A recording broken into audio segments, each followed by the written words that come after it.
So tonight I want to do actually one of my favorite questions in finance. It's a tough question. It's on the exam. It is open book. So it's essentially I'm asking you to write a paper, short paper for the exam. I love this question for a couple of reasons. First of all, it's got more finance in its answer than any other question I can think of. You got to draw everything you learned in finance. I mean, it's all in there. Cost of capital, beta, net present value. It's just all in there. The second reason is I was at a conference and there was this guy from AT&T and we were talking this topic, and everything I said, he says, that's the stupidest thing I've ever heard. So you can take his side of the argument. I'll give you his side of the argument, but I'm going to argue against it. So I still remember that because he was like really insulting, which is fine. I didn't do battle with him, but a good friend of mine was sitting next to me. One of our actuaries sitting next to me. He's like, Ron, you gonna say anything? No, he's like taller than I am. But you know, so AT&T and most pension plans strongly disagree with what I'm going to say tonight. So I'm showing you something that is very academically sound, but very few people do it. USAA does it. USAA might have been the only firm in the United States doing this. And I'll show you the actual numbers there. So it is a very tough question. So you got to figure out now before we start, because some students just kind of, deadpan stare at me. So, you need to figure out how you're going to organize your answers so you can write it out, because it's got a lot of pieces to it. All right. Anybody ready for this? Did y'all read? Y'all read this weekend, right? So you've already seen this. So we're going to go through it a little more slowly so you can just let it sink in. Any questions before we start? Can y'all handle this? It's a tough question. So borrowing to invest. So here's the question. A firm's out there and they can borrow real cheaply. They can borrow at 3%. And they think the stock market's going to make 8%. So someone says, hey, we can increase the value of this firm. We go out and borrow 3%. Let's borrow $2 billion. Apple could do this, right? They got $200 billion in cash. What if they borrowed an extra $100 billion and they stuck it in the stock market? They borrowed at 3, they invested 8, the value of the firm should go up, all right? So this is a good question. This is about as basic finance as you can get. This draws on everything. I'm actually gonna twist it a little bit, but not much. I'm going to say this is the exact question pension plans are asking. So what's a pension plan? Y'all will never see a pension plan in your careers unless you work for the government. But a pension plan is you go work for someone, instead of paying you an extra $10,000 a year, they're going to take that $10,000, they're going to keep it. Essentially, they're going to borrow that $10,000 from you. They're going to set it aside, and then when you retire, they'll give it back to you. All right. So a pension plan looks a lot like a firm borrowing money. And then what do they do with that money? All right. Most of them invest in the stock market. We're going to question that. Okay. So a lot of students struggle with that. Why is a pension plan borrowing to invest? But that's what they're doing. Instead of paying their employees, they keep that salary and they invest it and then give it back to the employees later. Doesn't that sound like debt? Right? They could just pay their employees a day and be done with it. Or what are they doing today? They're not even doing that today. They're sticking your money where? Not in the pension plan. What are they doing now? Put it in a 401k, right? They're like, we're done with it. We don't like this risk. All right, so that's the deal. The guy at AT&T says, yeah, that's what you should do. You should borrow from your employees, stick it in the stock market, and AT&T's stock will be much more valuable. I'm going to argue that he's actually harming the value of AT&T by doing that. But you can see, if you can disagree with me on this, because I am taller than most of y'all, so I might be able to take you on, but we can certainly have that debate. I hope we do. So we're going to walk through several pieces. There's a lot here. We did balance sheet immunization, so I'm going to bring that back to you, but in the pension plan context, which is a lot different than a bank. All right, so let's talk about the first thing. What happens to a firm's cost of capital when they borrow money? You already know this, right? Pretty Finance 101. A firm borrows money, what happens? Y'all walk me through the whole Miller-Modigliani. What happens when the firm borrows money instead of issuing stock? The blank goes up, therefore the blank doesn't change. Y'all remember that? Modigliani? Do we have Miller Modigliani fans here? Someone tell me Miller Modigliani. It increases the cost of debt, but it also increases the firm's beta. So then kind of like the cost of capital also increases, so the weighted average cost of capital will stay the same. Okay, all right, let's talk. You got the pieces in there. Modigliani, there we go. All right, so y'all have seen these charts. This is what Jorge was talking about. We can. The internet is very, very slow tonight. All right, so DE, what is that? As you go right, the firm's doing what? Borrowing money instead of issuing stock. Okay, at some point they're 100% debt. All right, what's the K? K is for, another word for K would be WACC, right? That's the WACC, or cost of capital, really, the cost of capital. This is the WACC right here. This is a better one here. So now, Jorge, you said as they borrow money, their cost of debt goes up. You can see the general theory is that's true, but only at the very, very end. There's some theory that there's a lot of borrowing you can do without your cost of debt going up. Now, this chart is probably a little skewed. The cost of debt would probably go up before then. So what is this line? You may know that line, the very top one. Cost of equity, which is what? Risk-free rate plus beta times the market risk premium. Y'all know that backwards and forwards, right? So what Jorge was saying is you borrow more money, the cost of equity is going up. Why? Because your beta is going up. You're more risky. The more money you borrow, the more risky you are. Why? Because debt is a fixed cost. The more fixed costs you have, more levered it is. The better the good years are, the worse the bad years are, because you have to pay those debt holders no matter what. So your cost of equity goes up. Your cost of debt stays fairly flat over a pretty long range, and then it shoots up, probably before then. Why in the world, let's see how well y'all did in corporate finance. Why in the world does the WACC come down then? Is it coming down because cost of debt is lower than cost of equity? Or he said exactly right. The cost of debt is flat, but your beta is going up so much that actually your cost of equity is flat. But why do they have cost of, why do they have, I mean, their cost, your WACC is flat. Why isn't their WACC flat? What are they doing here? What makes that line come down and go back up? Some of y'all were in my class when I covered this, so I won't put you on the spot, but Luke, you're in that class. I won't pick on Luke, but we have to bring in a third party here, the IRS, right? Why is the WACC coming down? The tax, go ahead, Luke. Tax shield of debt, right? And then why does it start going back up? Risk of bankruptcy, right? So this chart's not exactly right because the bankruptcy risk is going up. What should also be going up? Your cost of debt, right? So that one doesn't quite look correct. So without taxes, what is this WACC line going to look like? It's going to be a straight line, right?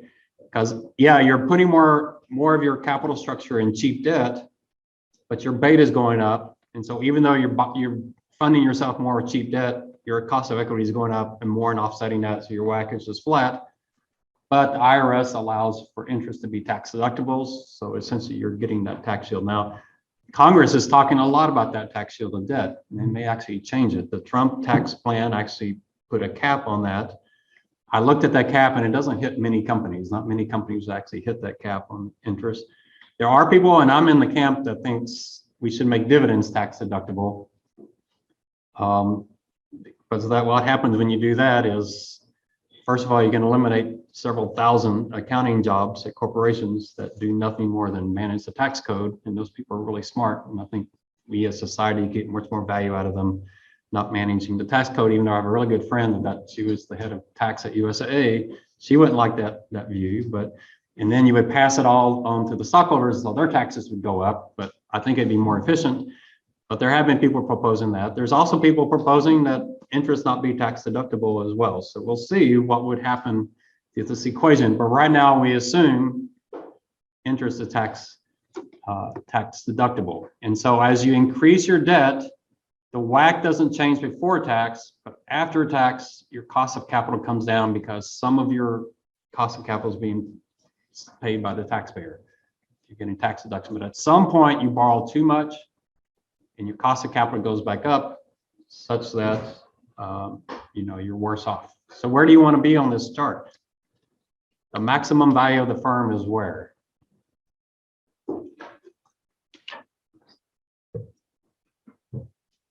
Remember that? Maximum value of the firm is at,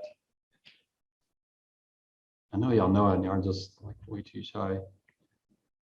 No, maximum value of the firm is at minimum WACC. You remember that from your, that's 2013. That's probably been two years ago. So you maximize the value of the firm where WACC is minimum. Miller Modigliani, there they are right there. I think they're both dead by now, I assume.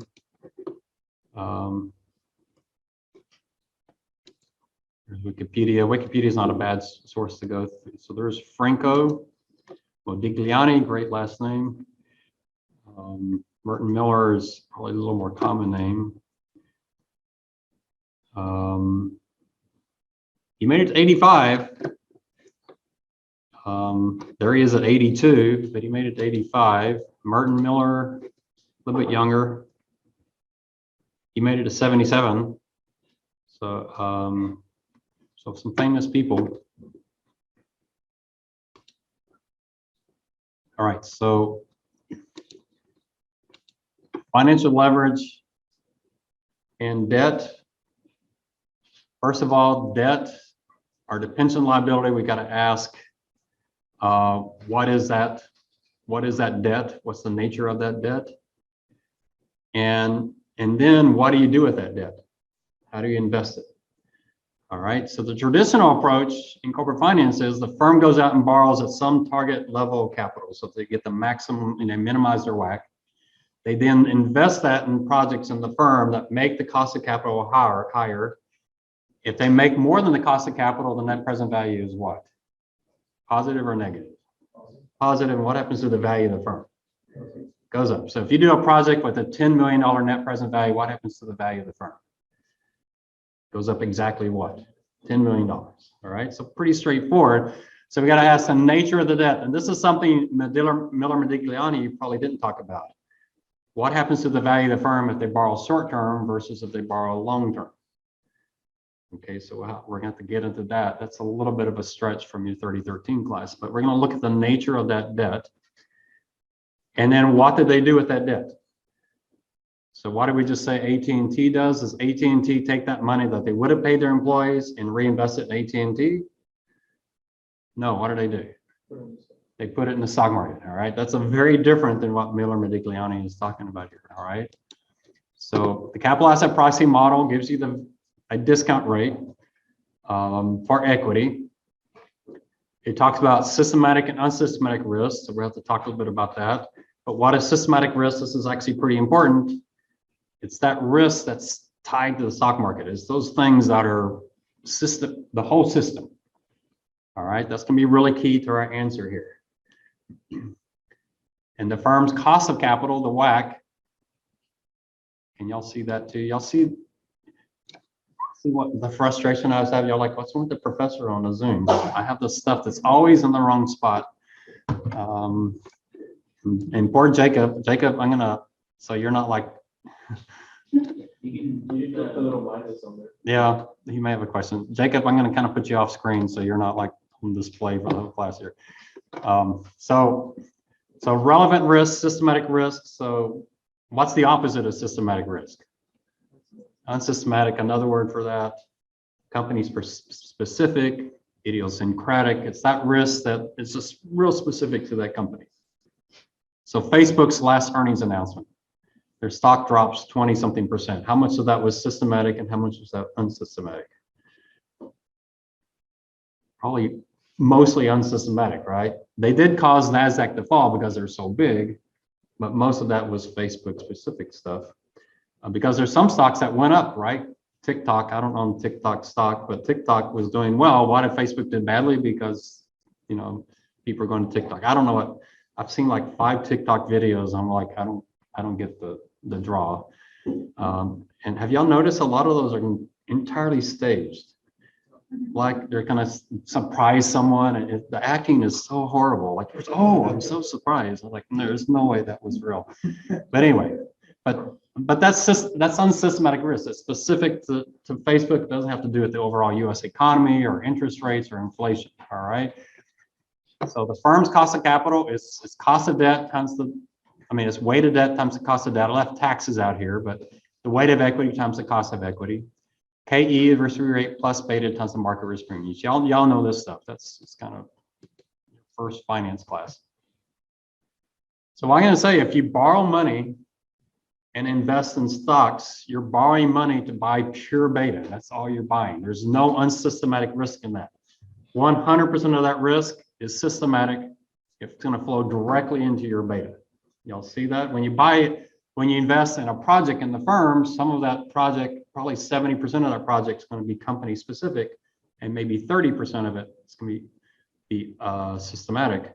But when you borrow money and stick in the stock money market, you're just buying beta, 100% systematic risk. All right. So the impact of beta is definitely felt because what you're buying, but with pension liabilities, the pension liability itself is high beta. Now, why is that? Pension liabilities are very long duration. So what does that mean happens to the pension liability if interest rates fall? It's going to shoot way up. Are interest rates systematic or unsystematic risk? Systematic, right? They affect everything. So here you're borrowing money, and when do interest rates typically fall a bunch? What kind of economy are you in? So if a firm has a liability that jumps in value, especially during a recession, what does that sound like that liability is doing to their beta? Shooting that beta up, isn't it? So they already have a liability. It's already greatly increasing their cost of capital. And for some firms, it's immense. In USAA, our pension plan was only $3 billion, and we had like $40 billion in assets with that pension plan. You saw it. I mean, it's very material. Because 100 basis points drop in interest rates, that pension plan was jumping hundreds of millions of dollars. And the CEO was like, what's going on here? I don't understand. He eventually shut the pension plan down. He just couldn't take it anymore. So very long duration. The second thing is most pension plans have a cost of living adjustment. Is inflation systematic or unsystematic? Systematic. So what can we say about the pension liability? This is a hyper beta liability. Makes the firm much riskier, which might be a good reason for firms to shut their pension plans down. What does the 401k do to them? So they put 6% into 401k, and you put 6% in 401k, and the stock market crashes. What does the company say? We don't care. It's not our money, right? So the 401k plan doesn't have any impact. It's not even on their balance sheet. They just don't care. It's your money. If you lose money, that's your problem. But this liability dramatically increases the beta of the firm. All right, any questions on that? That's kind of important to understand the liability side of this. So let's just start basic finance. You have a liability that's extremely high beta. What would you not want to invest that cash flow in? Would you want to put it in a pure beta play? Doesn't make sense, does it? You want a liability that's going to shoot up in a recession, and then you're going to invest in assets that are going to do what in a recession? They're going to drop. Does that sound like a good risk move? I found this perfect investment. When we're in a recession, my liabilities drop 40%, and the assets backing those liabilities drop 40%. I'm like, wow, good job. That sounds like a really good plan. It doesn't sound real logical, does it? All right, don't y'all wish the AT&T guy was here? We could have like a public debate. But he's not. I don't even know what his name is. I can't find him ever again. All right. So the very existence of the pension plan is going to significantly increase the cost of capital of the firm. Now, there are some tax issues here that really complicate this issue. No question. We're going to ignore them because I hate taxes. But I argue that it actually strengthens my argument. So you also have to have that in the back of your mind, that I think it actually strengthens my argument. But I'm going to leave that aside.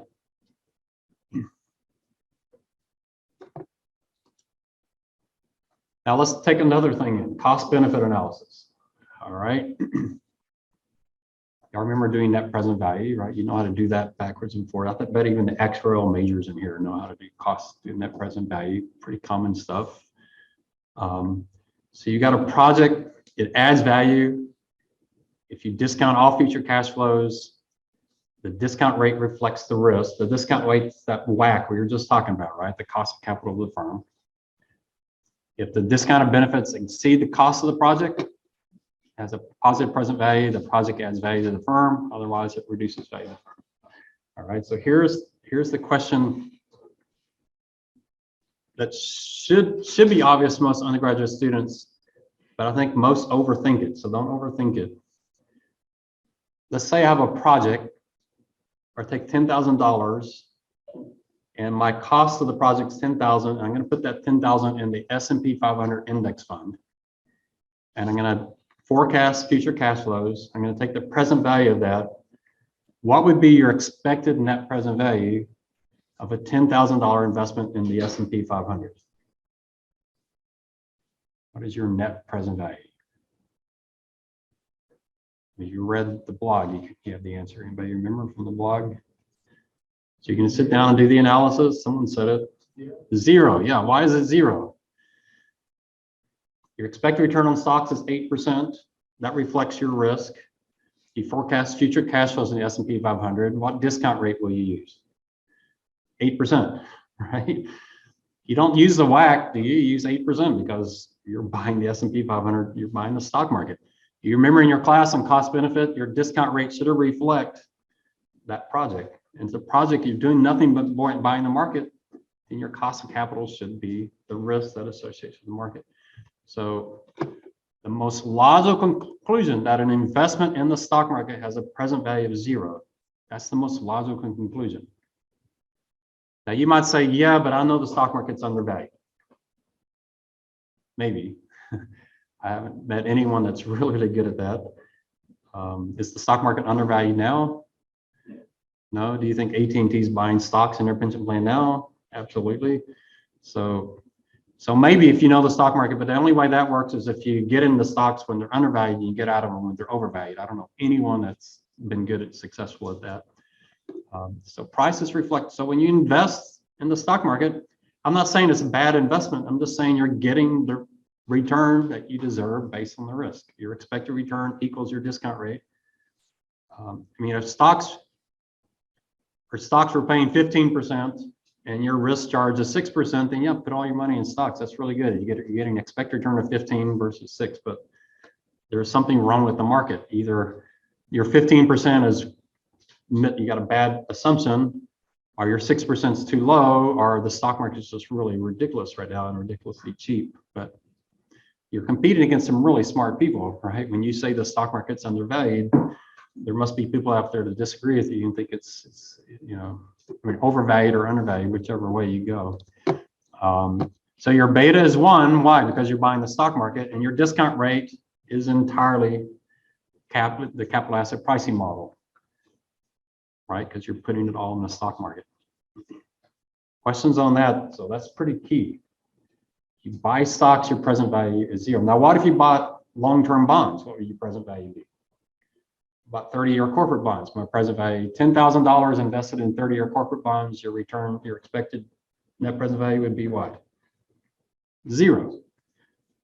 Your net present value of any investment in efficient markets should be 0 if markets are well priced. They should give you exactly the return you deserve. Anybody disagree with that? And if you know some trick of a market that's mispriced and you're 100% sure that, you know, come tell me about it. If you're right, I'll go do it. And if I don't think you're right, I'll you know, I might or might not tell you why I think. Okay, that's a pretty important key concept there. We don't buy stocks because they have a positive net present value. We buy stocks because they pay us exactly the return we need to cover our risk. But most pension plans don't buy S&P 500 index funds. Most of them buy actively traded funds. And what do we know about active management? It underperforms over 90% of the time. So I would almost argue, that an investment in the stock market, if you're going to go to Fidelity or T. Rowe Price, that your actual net present value is actually negative, because you're going to end up paying more in fees and you're going to give up some of your return hoping to beat the market, and you don't actually beat the market. Now, I know this for a fact because we managed so many funds when I was at USAA that it was just like, you have 15 managers, seven are doing great, 8 are horrible. And you're like, oh, we got to fix those 8. So you fix those 8. The next year, the 7 that were doing wonderful were doing horribly. And the 8 you just hired, they're all doing horribly. I remember my department, when we decided to give up on active management on our pension plan, I remember they went to a conference and they come back and go, Ron, we just sat around, everybody was talking about how horrible their managers are, that all of them are underperforming and it's such a pain. And my department was just sitting there going, yeah, we don't do that anymore. We've given up on that. We don't have, I'll talk about why you give up on that. Because not just because I don't think it works, I also think it's an incredible waste of time and resources to try to beat that. But so I'm going to actually argue that an investment in the stock market for most pension plans actually has a negative net present value. What does a negative net present value do to your value of your firm? It's going to harm it quite dramatically. Remember, that's just looking at the investment, ignoring the fact of where we got the money to invest. The money we got to invest is very high beta, so it's already reduced the value of the firm. And then we stick it in the stock market with active management, we've reduced the value of the firm even more. These pension plans are just destroying value left and right. So when firms offer a pension plan to their employees and essentially increasing their financial leverage, right? That's a liability. It looks a lot like debt. Increasing their financial leverage, increasing their WACC, and then invest it in something that has a net present value of 0. This whole transaction is destroying the value of the firm. And yet most pension plans in the 90s were saying, no, this is adding value to the plan. And why were they saying that? Because the stock market was up a bunch in the 90s. Like, see, it works. And then what did they say in 2000? Like, oh, well, it didn't quite work there. What did they say in 2008? 2008, I mean, I'll show you the numbers. I remember I got pensions and investments. It lists the 1,000 pension plans, largest pension plans in the US. Every single one of them but one went from a surplus to a large deficit in 2008. I mean, it's pretty amazing. There was only one that didn't. You can guess which one didn't. So I should have called the guy at AT&T at the end of 2008, right? Say, hey, how's your pension plan doing? So we'll talk about it. Some of you are going to say, yeah, but the stock market's been up a bunch since then. So we'll talk about that issue. But we're looking at value, not of was I lucky and I played the lottery and I won. We're talking about value from an expected value going into the future, risk return. We're looking at it from a finance standpoint, not as a gambler. So I think pension plans are terrible to the value of the firm unless you do something. We're going to talk about what you can do. I actually am a big fan of pension plans. I think they're really good employee benefit, but not like that. All right, questions up to there. I mean, this is, you see how you're drawing all your classes together here. All that stuff fits together. What I find is amazing is talking to undergraduate finance majors about to graduate, and they don't agree with any of this. It's like, yeah, but this is what you've been taught for 4 years. So you're going to burn all your textbooks. I mean, this is what we're taught, right? All right, so I'm not seeing any questions. Let's talk about the pension liabilities. All right, we'll get into that article because there's an other side of this that I do want you to bring in that we're going to talk about. But pension liabilities are pretty interesting. They have 4 risks. All right. So if you have a pension liability and you're a company, you're going to think, oh, yes, we have these risks. How do we hedge these risks? How do we take care of them? So let's talk about them. The first one is longevity risk. Longevity risk is a pension plan. It's essentially like Social Security. They're going to pay you a monthly income until you die. So longevity risk is the actuaries assume you're going to die at 85 and you make it to 103. So they're going to pay you a whole lot more money. They're okay with that as long as what? Someone else died at 72. Okay. So that's longevity risk. Are people living longer or shorter, or COVID's affected that? And actually, even before COVID, the US longevity was coming down, especially men. Men were starting, it was, I think, was it 2018, 2019 was the first year ever in US history where life expectancy dropped. Maybe the 1908 or 1918, whatever, flu. But yeah, and so why did mortality increase? Part of it was what is the drug use. So yeah, but typically we expect longevity to increase. Now COVID has definitely had an impact, and we'll see how that is. But longevity risk, how big could longevity risk be? Well, I'm reading some articles. I was listening to a podcast, or book actually. There's an interesting book on microbes. Kind of a few places in the book I wasn't all that thrilled to be reading. There's some kind of grotesque stuff in the book, but interesting. And they're talking about the fountain of youth gene. And they, you know, there's some people who think the human body can last 150 or more years. You know, it's kind of interesting, you know, that one of the things they say in the book I thought was really interesting is, you know, we assume the human body ages just like a refrigerator, right? It just gets old and wears out over time. And the book says, no, that's not what's going on. The human body is a living organism. It's not a refrigerator. And the human body can regenerate itself. And if you don't believe it, find a 50-year-old woman who becomes pregnant. You can become pregnant at 50, right? Becomes pregnant, what has she just done? She just created an entire brand new human body all by herself. If she can do that, why can't she regenerate her own body? I mean, there's no reason why the human body could not go on for 150, 200 years. They just haven't figured out how to do that. What happens to a pension plan if people start living to 130, 140, 150 years? What happens to Social Security when we start living to those years, right? So they're going to find that pill right at my 98th birthday, and so I can spend the next 50 years in a 98-year-old body. Although the book I was reading said that could actually reverse a whole lot of that. We'll see. So that's longevity risk. So you say, well, longevity risk, some people live longer, some people live shorter, so be okay. Well, that's not the way a pension plan works because of the second risk, which is anti-selection risk. Pension plans have a lump sum option. Says, hey, if you don't want your pension, we'll just give you the present value of your pension right now. So who's going to take that? If you're really, really healthy, what are you more likely to do? Take the annuity. If you know you're really, really sick and you only have a few more years, what are you going to do? You definitely can take the lump sum. So there's this huge anti-selection risk. Healthy people take the pension. Unhealthy people take the lump sum, which is going to make it much more dangerous. Now, I'm sure the actuaries try to adjust for that in some way, but the actuary, I have a good friend who's a pension actuary, and I've talked to him some about this. I don't think they adjust for it all that much. Right now, it almost doesn't matter because most people are just taking the lump sum, even healthy people. So, but there is that anti-selection risk there. That's in the Social Security as well, because Social Security, I'm going to wait to make Social Security probably until I'm 70, because if you wait till you're 70, the payout's much greater. But Social Security has that anti-selection, because if you're not healthy, you'll take your Social Security starting at 62. But if you're healthy, you wait till 70, boy, you can really increase that monthly payment. So even Social Security has that type of anti-selection risk in it.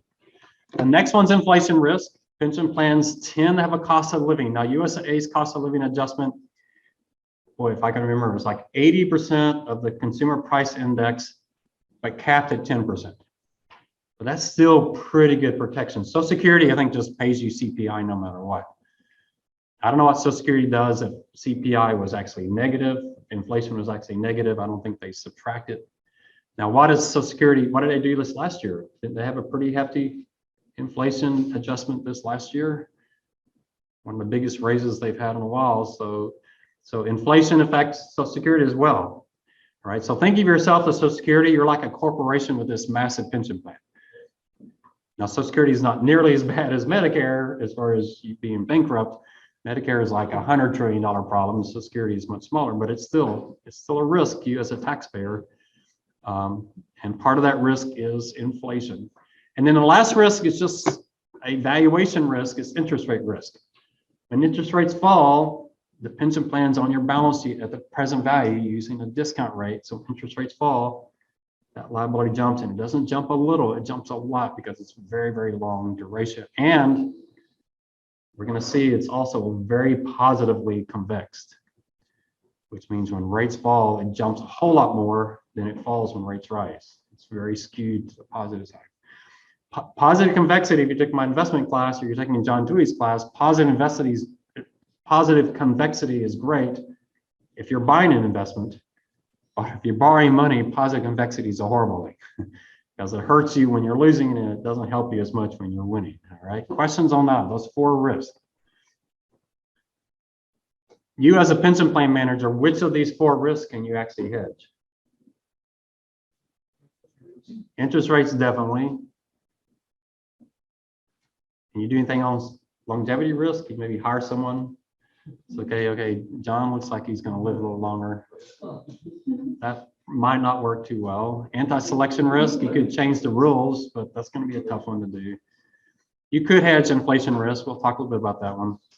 All right, so the discount rate for private pension plans used to be your expected return on assets, which was wonderful because you're investing in stocks. And when I was doing the pension plan in the 90s, we're assuming stocks were going to make 13% returns. It's crazy. Why? Because that's what they made the previous decade. Doesn't make any sense from a theoretical standpoint, but 13%. And we assumed bonds were going to make 9%. Why? Because that's what they had made. So the pension plan, you discount something at 11, 12%, it's not much of a liability at all. It looks wonderful. But the gap rules changed so that now you have to use the current yield on an investment grade corporate bond, much, much, much lower. So pension liability is just mushroomed. And it's got, you have to match it. So you got to find your cash flows and match with the right corporate.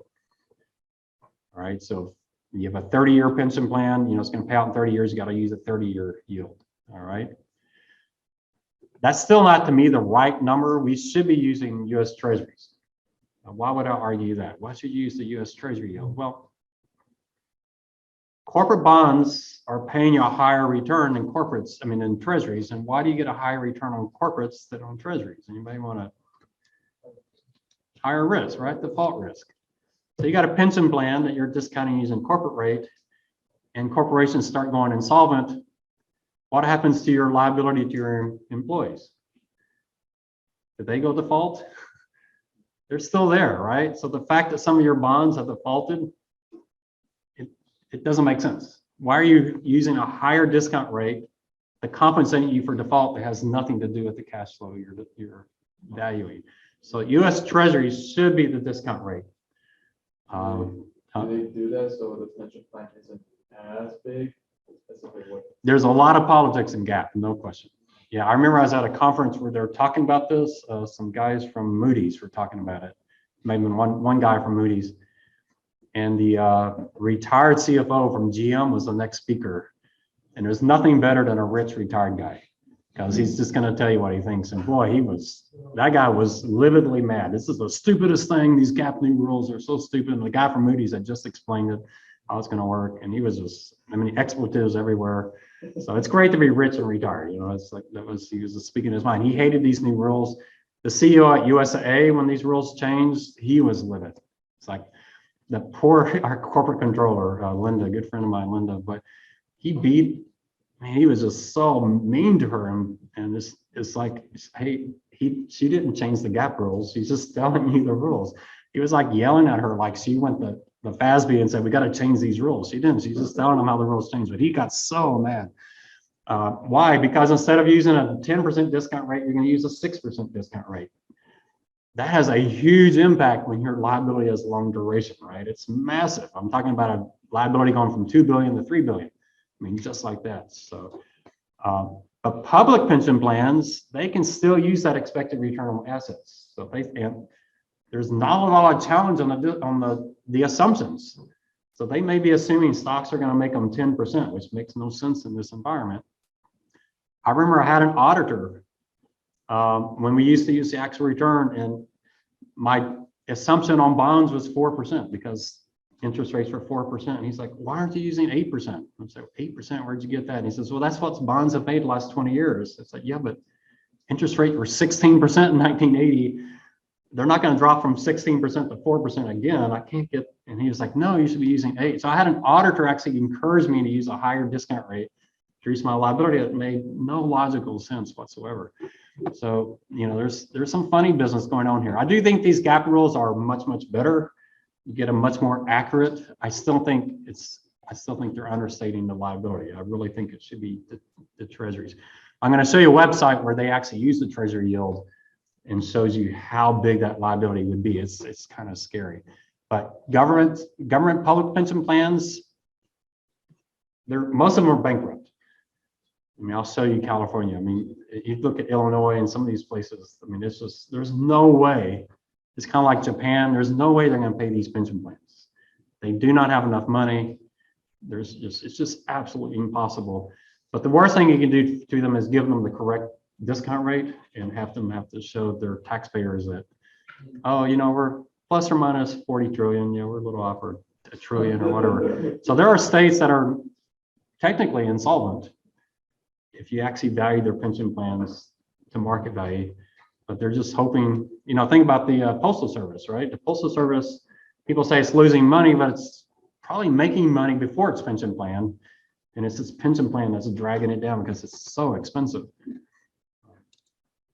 So all three approaches are closely tied to current interest rates. So they do tend to move with interest rates, whether you're using the corporate rate or expected return on assets or the treasuries. Pension plans are very long duration, so when rates fall, the liabilities increase significantly, and rates rise, the liability falls. So significant positive convexity. I'm going to show you the numbers so you can actually do the calculations yourself. Right, so positive convexity. Remember what convexity means is, you know, duration just says it's a straight line. Rates fall, it goes up. Rates rise, it goes down. But convexity, it's not that picture. I think we looked at some charts earlier in the semester. So positive convexity is normally good unless you have a liability that has positive convexity. All right, so let's see if you can understand this chart. I would recommend you sit down and build this chart yourself in Excel without any notes. All right, you should be able to. I think it really helps you in understanding this liability. So you should be trying it yourself. So now in the article I gave you from Robert Arnott, he had a much more complicated table. I don't know if y'all tried reading the unedited one.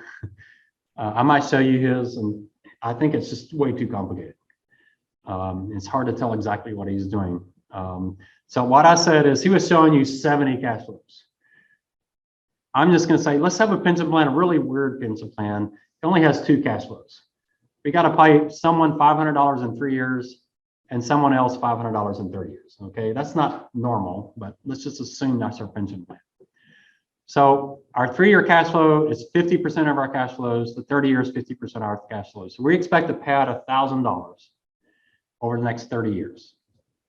Now, what's the present value? Let's say our discount rate's 7%. So y'all can do this, right? What's $500 discounted at 7% for 3 years? Can y'all get 408? Can y'all plug that into your calculator? Get 408. All right, y'all can do this in your sleep. The actuaries can do it in their head. Finance majors can do it in Excel.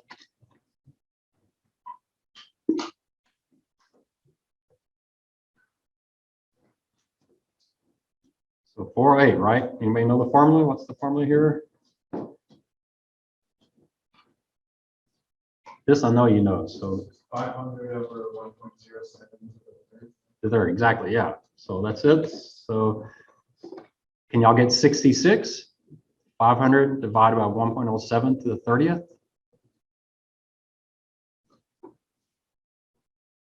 All right, so what do you notice about the cash flows? Year 3 is 50% of your cash flow, but it's 86% of your liability.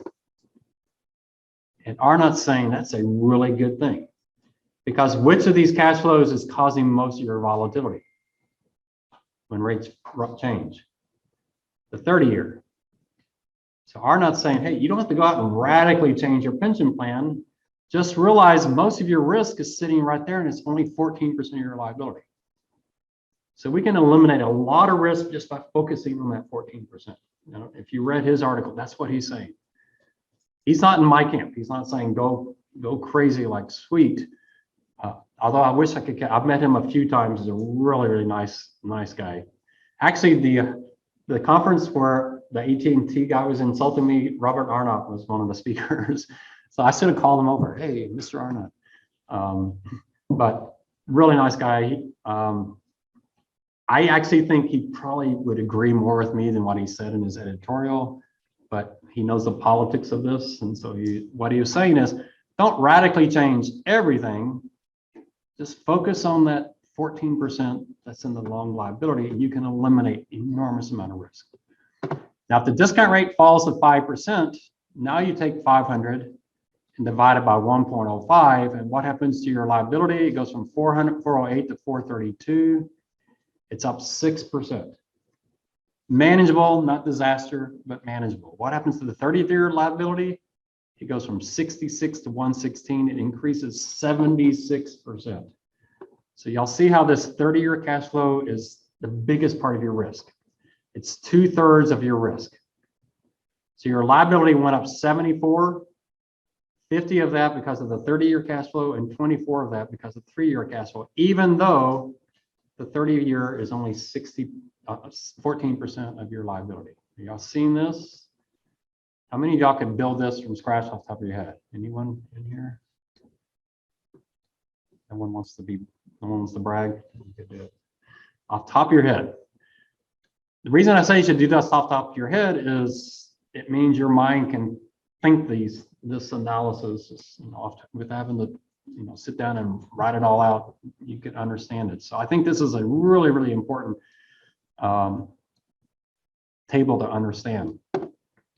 So the 30-year is a small part of liability, but it's a large portion, 2/3 of the volatility of the liability, which means if we were to hedge just this 66 right here, we found an asset that we invested 66 in such that that asset would go to 116 if interest rates fell 200 basis points. What would we do with this 50 million? Completely eliminate it. That risk would go away. And how much of our portfolio would we have to invest to do that? Only 14% of it. So Arnott's not saying, hey, take 100% of your portfolio and put it in bonds. He's saying, hey, take 14% of your portfolio, instead of sticking it in 5-year duration bonds, stick it in 30-year duration bonds or 40-year duration bonds. Right? You'll see what he's saying is, let's get radical with this thing. We can eliminate enormous amounts of risk. Questions on this? This is really, really, really critical. So if you're not understanding this, say, hey, do that again, Professor.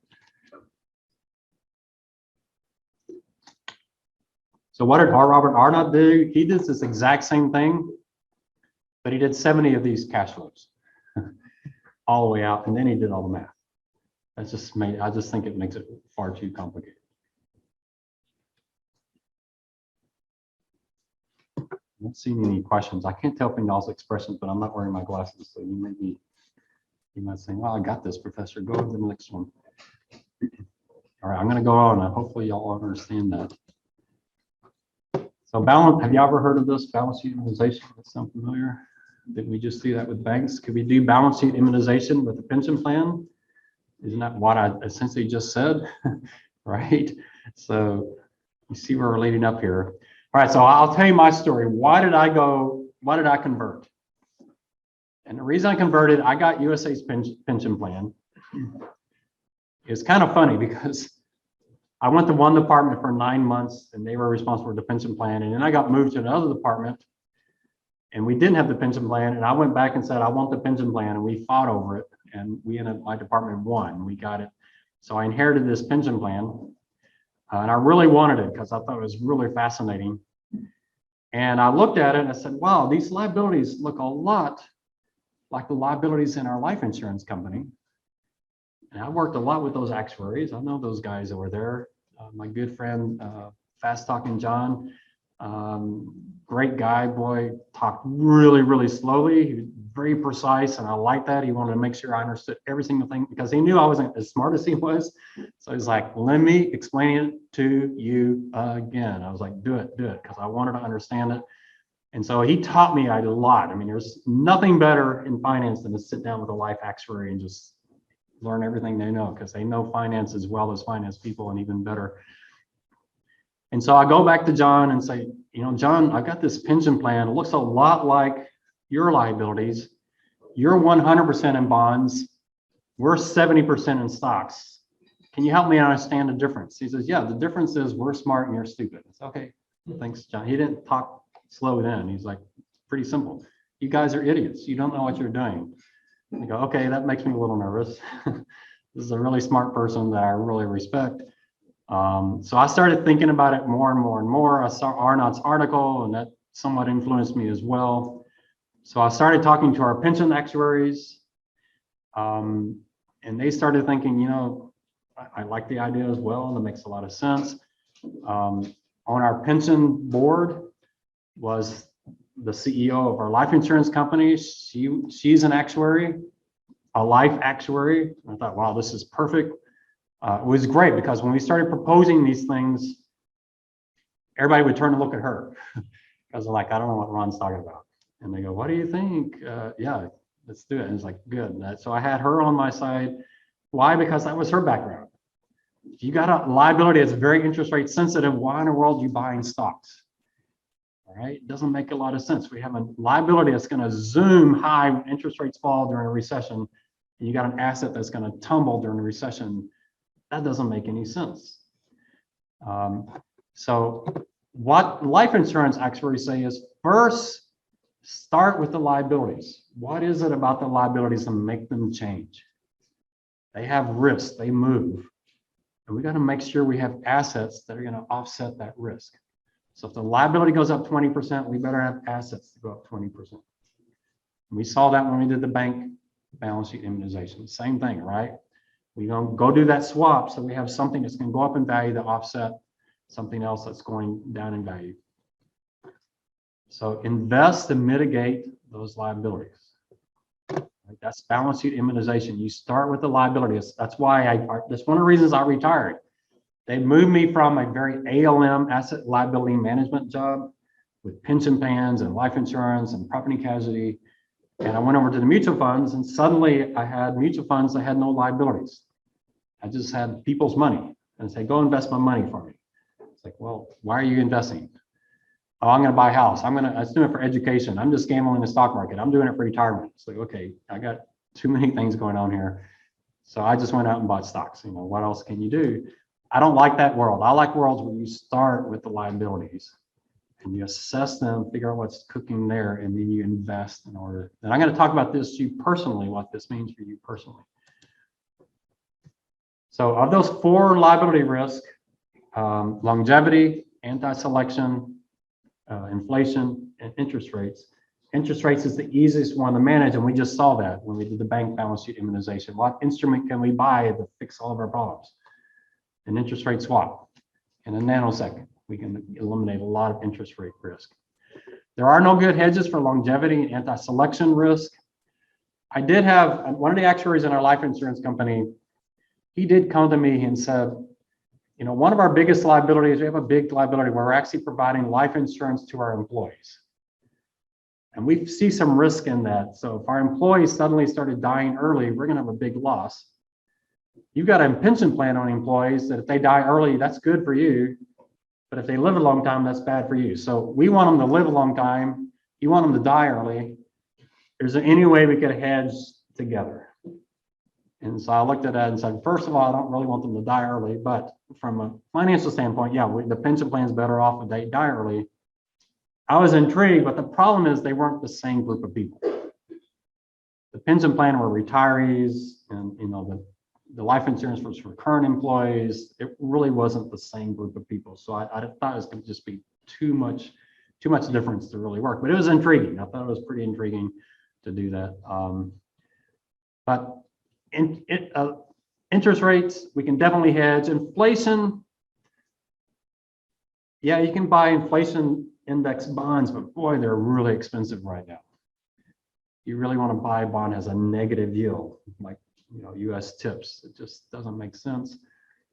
There aren't obvious places to buy. Some people say buy REITs, but REITs actually don't do really well when interest rates rise. So that's a pretty dangerous investment to do. Some people say stocks are a hedge for inflation, but they're really not. They didn't do well in the 70s when they had a lot of inflation. Stocks are okay with kind of normal inflation, but shock inflation, stocks don't like that. There are inflation derivatives, inflation swaps, but the volume is really small. You know, if you have a $3 billion pension plan, you're gonna have a tough time hedging that. So the way we hedge the inflation risk had to do with our duration match. We actually matched short, and we'll maybe talk a little about that. We kind of intentionally came in a little short to try to offset that a little bit. But inflation's a little tough. But interest rates, we can definitely hedge interest rates. And longevity and anti-selection risk, those aren't risks that suddenly hit you. It's not like suddenly people live a long time. You know, you find that out over time. So that one doesn't tend to be quite the immediacy that you have with interest rates. Interest rates is really the big gorilla. Then I got to watch the time. Is that clock even right? No, yeah, It's not that's right. Is it really? Yeah. Wow, the only clock in the whole building that's right. So, all right, so we got 15 minutes. I wish we could stay till midnight because it's my favorite topic, but we'll stop at the right time. All right, so hedging interest rate risk. So Arnott is saying you should have enough, not bonds. Most pension plans, when they buy bonds with the duration about 5 years. That's not going to help you. When you have a liability that's going up 30%, having a bond that's going up 5% is not helping you. So you need bonds that have significant long duration. You need something that's up a bunch when interest rates fall. And you're not going to get that with typical 5-year bonds that most pension plans buy. And you need bonds that have high positive convexity. So you can't buy mortgage-backed securities, those bonds with negative convexity. It doesn't make sense. Capital markets don't provide bonds like that. In fact, the 30-year treasury is not long enough for what you need. Pension plans have durations of like 19, 20, 21 years. A 30-year treasury is like 18-year duration. You just can't get out far enough. But interest rate swaps will definitely do it for you. You can get a lot of duration really fast, interest rate swaps, just like we saw in the bank example. So it's not that difficult to do. You can hedge in just one phone call, in one transaction, you can hedge billions of dollars of risk just real quickly. So what happens if you immunize the balance sheet? All right, before we do that, I'm going to talk about this is my argument I used for doing this. As a pension plan manager, I was personally liable for this plan. If I made a mistake, every employee and former employee at USAA could sue me personally. Right? It's a $3 billion plan. USA had insurance of $50 million. So there's 50,000 people out there that can sue me for a plan that's $3 billion, and I've got $50 million of insurance. And I'm like, I don't know, that doesn't sound like enough. Can we get a little bit more? I always thought it was funny in board meetings, every time the directors and officers insurance came up, everybody perked up. Like, how much are you buying? Can you buy more? That was one thing they're really interested in. And so here I look at the law, and the law says, okay, you as the manager of this pension plan, every decision you make has to be solely, they didn't say mainly, predominantly, they said solely in the best interest of plan participants.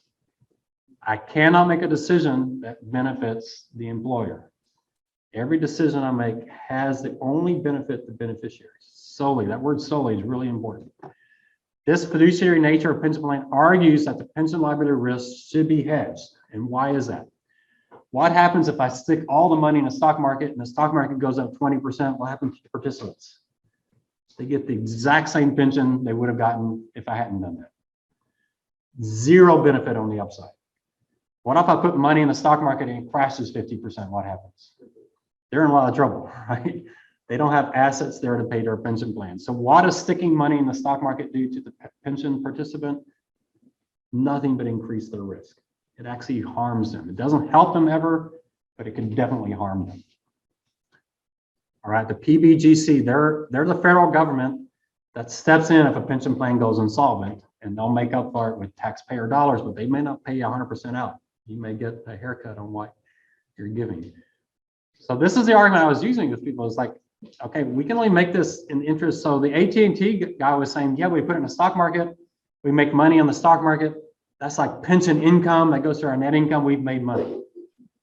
Is that solely in the best interest of plan participants? He's not even talking about the plan participants.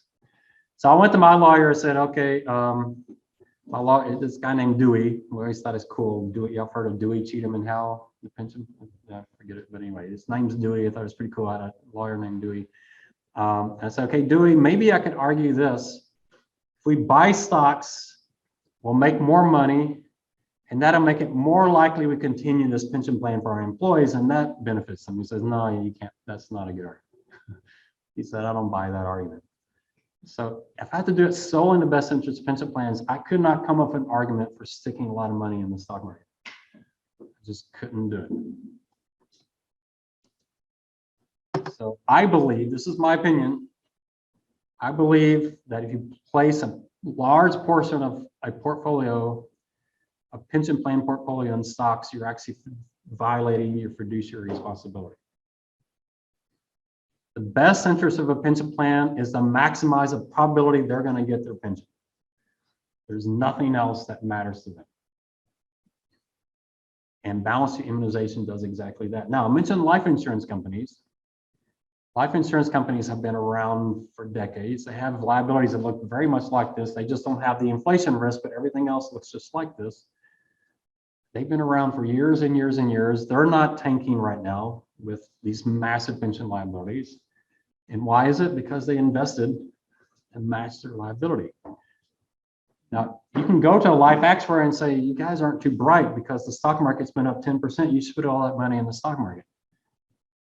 And they say, no, because in 2000, we would have been insolvent. In 2008, we would have been insolvent. In 2020, we would have been, say, no, we're investing to meet our promises to our customers. And that's the only way we invest. So I would actually argue that if pension plans have been doing what life insurance companies have been doing for years, there would not have been a pension crisis the last several years. Now, they wouldn't have had all this pension income from the stock market, but they wouldn't have noticed it. They would have done what they should have been doing. They would have been following what you're taught in your finance classes. That's the way it should have started. I don't know how it started out with this 70% in stocks, whoever started that, but life insurance, probably because you had finance people versus actuaries, right? Y'all can tell I'm a big actuary fan. Actuaries think about risk, I think, in a far healthier way than finance people do. And so pension plans, boy, they loved the 90s with all those stock returns. There were pension plans that actually, one of their biggest sources of income was their pension plan. Right? It wasn't, GM, wow, look, our best profit center is our pension plan. There's a problem with that. That doesn't make sense. All right. Anybody want to debate this? I mean, there's the argument, right? Ron, you hedged your pension plan and you missed out on all those returns since 2008 in the stock market. I hear that argument. Maybe next class we'll get that. So what does that do to the value of the firm? All right, this gets to the bottom line here. One more thing you learn in your finance classes. I love this. I got this, my first boss in finance, actually my first boss's boss in finance. He says this every presentation he makes. There's two ways to increase the value of the firm. Positive net present value projects or reduce your WACC. Those are the two ways to do it. Increase free cash flows, reduce risk. That's how you increase the value of the firm.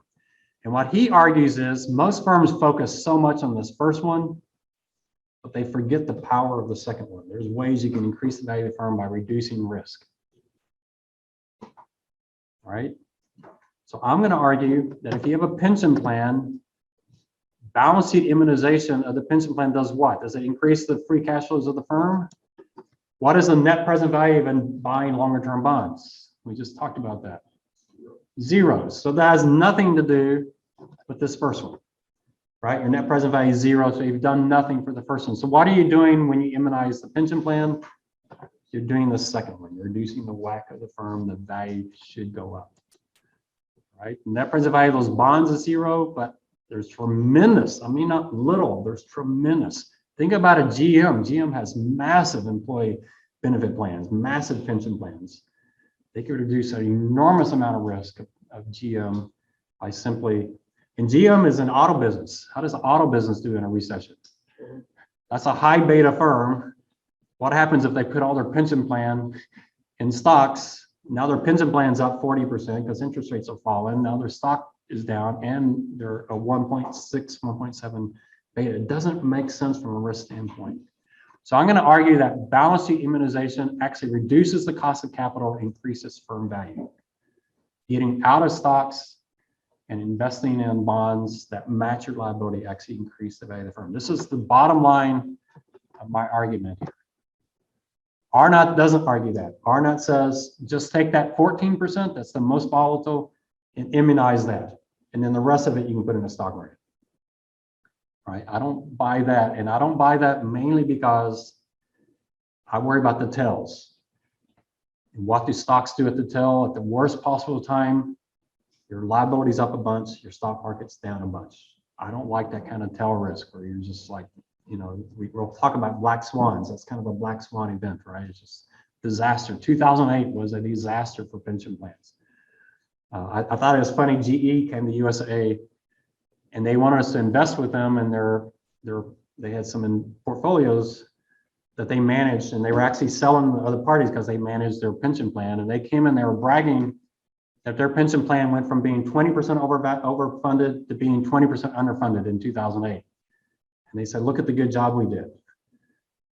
Because most plans went from 20% overfunded to 40% underfunded. And it was like, well, we did a great job. And I was kind of mean in the meeting where I go, hey, Ryan, there's a guy named Ryan in the meeting. Ryan, how did USA's pension plan do? I don't remember in 2008. So I was kind of messing with them, but and they didn't believe this, but yeah, they thought they had some hicks in Texas, and I was like, we'll teach these guys. And I was like, no, our pension plan tripled its surplus in 2008. We lost money, but we didn't lose as much. Yeah, that was their argument is, look, we didn't lose as much as we could have. I was like, great, can I hire you? All right, so you see the argument. Now, can you get this into an essay? My guess is if you do it this weekend, maybe so. If you do it the night before the exam, you're probably going to be sunk. You can always go back and watch this video. Hopefully I recorded it. It's there. So there's more to it. Now, there's something Arnott talks about that I do want to talk about. He talks about the 3 risk of the asset side. I want to bring those. You don't want to get confused with his 3 risk and my 4 risk on the liability side. I take his 3 risks and I make them 4. So you got 4 risks and 4 risks. They're different things. Okay, so we need to think through those. I'll cover that as well. But I do want the next class to talk about, if this is the case, why do pension plans do this? Why are life insurance companies and pension plans so radically different? And so we'll talk through that. But then I'm going to talk about what's the result of all of that. Why do we have so few pension plans today when they used to be the normal thing? And then the last thing I want to do is bring this down to you as an individual, because you as an individual, you have a pension plan. It's called your retirement. You have a liability, right? You got to pay for all your expenses after you retire for the rest of your life. What risks do you have? You have longevity risk, you have interest rate risk, you have inflation risk. What's the only risk you don't have that pension plans have? You don't have anti-selection risk, right? You can't anti-select against yourself, but you have those same 3 risks. Longevity, you could live too long. Inflation, you could have higher inflation than you plan, and then interest rates, that liabilities can get real big when interest rates fall. So we'll talk about that. So some of you are wondering, wow, is Professor Sweet about to tell me as a 20-year-old, 22-year-old to put all my money in the bond market? I'm going to say absolutely not, because you have another asset. Those that have taken my life insurance class, what is that asset we're going to bring up? Human capital, right? You have an asset the pension plan doesn't have. You have something called human capital, which will influence how you invest, but this does apply to you as an individual as well. All right. Well, I wasn't talking too fast. Y'all can tell I love this topic. Think about it between now and Thursday, and then, try to jot down as much as you can to try to, let it sink in. All right, I'll stop there. All right. So I love this question. You have the advantage that it's going to be, open book. That doesn't make it any easier. Actually, probably makes it harder. It's not a paper. I'm not asking you to write a paper for first exam, but it's going to be a fairly extensive essay question. I mean, unless y'all demand that it be closed book and we do it in class, we can see it, if we get this overwhelming demand, but it's a complex question, but I don't know if y'all see why I love this question so much. I mean, it just has everything in it. So just to recap, and maybe if one of y'all draft your answers, you could send it to me. Anybody has a lot of courage, and I read your answer to the class and actually grade it in front of the class to show what I would count off or not. You don't have to put your name on it, but we're using basic finance here. So a firm has this liability they've created, and it looks look like borrowed money. Instead of paying their employees, they're going to keep their employees' money and they're going to put it somewhere else. The traditional view, Miller-Modigliani, y'all have seen that, remember that, more debt increases your beta, but that's a generic thing. If you remember that formula, it just said debt to equity adjusted. But what did I say about this particular debt? It's extremely, I say high beta, but it's almost like it's extremely negative beta, and it's a liability. So it's a beta that shoots up during a recession and falls during an economy because it's so sensitive to interest rates. So it's like you get this high negative beta, which means forget traditional Miller-Modigliani. This particular liability really increases the risk of the company. So it's kind of like debt on steroids. And then you take that money that you were going to give your employees, and instead, what do you do with it? Put it in the stock market. Well, what is that? That's just a pure beta bet. What's the net present value invested in the stock market? You forget WACC, forget all other stuff. You're going to use the discount rate for stocks because that's what you're buying. You're not investing in the firm, you're buying stocks. So obviously the present value of stocks, I bet there are people out there that say, okay, we're buying stocks and here's our forecast on stocks, but the company's doing it, so we're going to use our WACC. Well, that would be a complete mix and match. You can't do that.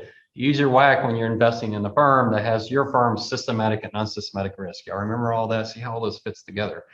So here you got this liability that's greatly increasing your beta and your risk, and you're going to stick all that money into something that's pure beta. Your net present value may actually be negative because you're paying management fees and all that kind of stuff. You're doing nothing but doing what to the value of your firm. You could greatly increase the value of the firm if you did what? Just shut down that entire pension plan and just open up a 401k. Overnight, the value of your firm would go up, especially if you're a GM or some big firm that has a massive pension plan. So you put it in the stock market. What did regulation say? Whatever you do, you better make sure you're only doing it for the participants. All right. So some of y'all should ask someone when you work for a firm that has 70% of their pension plan in stocks and ask them, how does this benefit the beneficiaries of the plan? I can't come up with a good answer for that. I gave y'all the one I tried with my lawyer, and he's like, yeah, that doesn't work. But 99% of pension plans out there put all their money in stocks.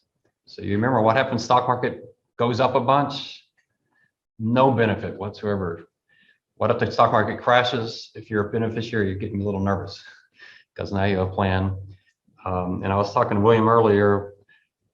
You might, so if the AT&T, don't you wish you were here? That'd be kind of cool. What I'd love is that you run into them and I can hear you argue with them. I'd much rather hear your side of the argument.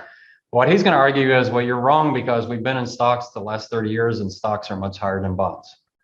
So that's the other side of the argument. It's, hey, it may have been a bad strategy, but we're glad we did it because stocks were up so much. So did that really work? Well, the problem with that argument is, especially with state funds, is because the stock market did so well in the 90s, is they stopped funding their pension plan.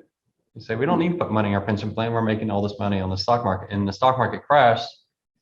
And suddenly, all those years they weren't funding their pension plan, now they're way behind. And that's why state plans are so far off. They're using these really, really high assumptions that tell them they don't need to fund their plan because they're assuming stocks are going to make all this money. So they don't put any money in the plan. They're just hope against hope the stock market will save them. And then when the stock market sells off, does the stock market ever sell off? Today it was up a bunch, right? Not really, right? Down 2% today. Today was a horrible day for pension plans, wasn't it? Inflation was up, so they met the adjust their inflation assumption, which increases their liabilities, and the stock market was down. So, so you put all that together, and it's like, if pension plans had been run like life insurance companies, we wouldn't have these trillion-dollar articles about pension plans underwater, but they would have made more money in the stock market. But I still think it's the wrong decision. So you know, you can definitely disagree with me, but it's, you know, you got to make a strong argument on the other side. So I'd love you to make a strong argument. You completely changed my mind. So if someone's on the chat, I can't follow chat very well. So if you're on, I mean, if you're on Zoom, then you don't get counted for attendance until you send your notes. Okay. So the question is, why do pension plans do this? If it doesn't make sense, you know, they're all finance majors. They all took graduate school of finance. They're all taught that this doesn't make sense. The life insurance industry has known this since inception. Why did the pension, and you know, people ask me, well, why did it get started like this? Who started this? And I don't know the origin of stick all the money in the stock market. And that's part of this is the equity cult. We'll talk about that. So, but the number one reason I do think it got off like this is the accounting for pension plans. The accounting for pension plans is very different than life insurance companies. On life insurance company, if you bought stocks and stock market crash, you would notice it in your income and in your net worth. You would just be losing so much money, you would just notice it. But pension accounting used to be, it's not like that today, it used to be, they smooth everything out. So if the stock market crashes, they take that crash and they smooth it out over 40 years, so you hardly even notice it. It reduces the volatility by over 80%. It's just nice and smooth. The reason they said that is, well, you're investing for the long term, so that drop, you know, let's spread that out over the next 40 years, and it's not that big of an impact. So essentially what companies said is, well, we can do this and stock market makes more money, but we got something that's really volatile, but we're not going to notice it in GAAP accounting, so no issue there. In fact, there's years with this accounting where the stock market was down and companies were showing a gain on their pension plan, even though they actually lost surplus because the accounting was so bizarrely skewed like that. And then you had the high stock returns of the 1990s. So you have the accounting that says, you know, go ahead and do stocks. We'll smooth it all out for you. And then it worked really well in the 90s. And then it was habit. It was this habit they couldn't get off of. And in the 90s, the pension plan for a lot of companies was like their highest returning subsidiary or profit line or segment. It's like, well, we sell cars, we have this Ford Motor Credit, but our best performing entity is our pension plan. Well, is that helping the stockholders? They could borrow money and put it in the stock market. They don't need Ford to do that for them. And here's a big error in finance. It's worked out well in the past, so it must have been a good strategy. That's never correct. So with that argument, I should put all my money in Apple stock, right? Let's not even put it in the stock market. Let's put it in Apple stock because it's worked really, really well the last 10 years. Does that make anybody recommend that to your employer? So, yeah, you forget that. Let's put it all in Zoom or whatever. So it doesn't really make sense. You could have made that argument in the 80s with the Japanese stock market. It's like, my word, look how well it worked. How did the Japanese stock market do the next 10 years? Down 80-something% and didn't recover at all. I mean, that would have been a bad argument. Some people argue, yeah, but this is US. US stock market always comes back, always recovers. Is that absolutely true? So far, it has been, but you know, who knows? The US is fairly unique in that but also the US has had a really, you know, you look at the US history, it's been a lot of really good news. Maybe it's our system and all that kind of stuff, so we're immune to any kind of major crisis. But you know, we're betting other people's money. And maybe my strongest argument against that it's worked so well is that we have a pension crisis today. So if the strategies work so well, how many of y'all had it? Well, I had this great strategy, and today we're in crisis. Those two sentences make a lot of sense. So great strategy, it's completely failed today, but boy, it's a great strategy. You say it's kind of something's missing in there. So most firms have shut down their pension plans, not because the strategy is bad, but because the accountants changed the rules. So now the strategy flows through their income statements. So now they're saying, oh, we got to show the real life thing of what's going on. So you had the 2000 market, the 2008 market, and you had 2020, which was, probably one of the fastest recoveries in the stock market in US history. So in a decade, I think in the decade, we had the two worst US stock markets since the Great Depression. I don't think the early 70s had one, but in one decade, two horrible ones. And what else was going on? Interest rates were falling. So what's your liability doing? Shooting up, stock market's crashing. There was actually one 20-year period, or one end of a 20-year period where US Treasuries actually outperformed US stock market. And I know people were saying, hey, over 10 years, stock market always outperforms. Over 20 years, 100% of the time. Well, we actually had one period of time there where you would have been better off in Treasuries for 20 years in the US stock market. So here's the rules. This is a little out of date, but it hasn't changed. So here's pension plans dropping. And of course, defined contribution, what's that? 401k, right? Y'all should read the history on 401k. It's kind of interesting that someone just happened to find it in the tax code and say, hey, wow, this is pretty cool. And suddenly it just took off. And it makes sense for firms to do this from the theory we just talked about. It doesn't make sense for them to do this because the accounting rules changed, because they had this risk already. Just because the accounting rules change doesn't mean that should change your strategy. You should be making decisions based on economics. So I doubt many of you will have a pension plan, and I don't know how many of these pension plans. I'm not sure. USA has a pension plan, but it was closed 20 years ago. So they still have one. It's just that there's no new participants, and that may be in that number as well. I assume this includes the public sector. Public sector still has pension plans.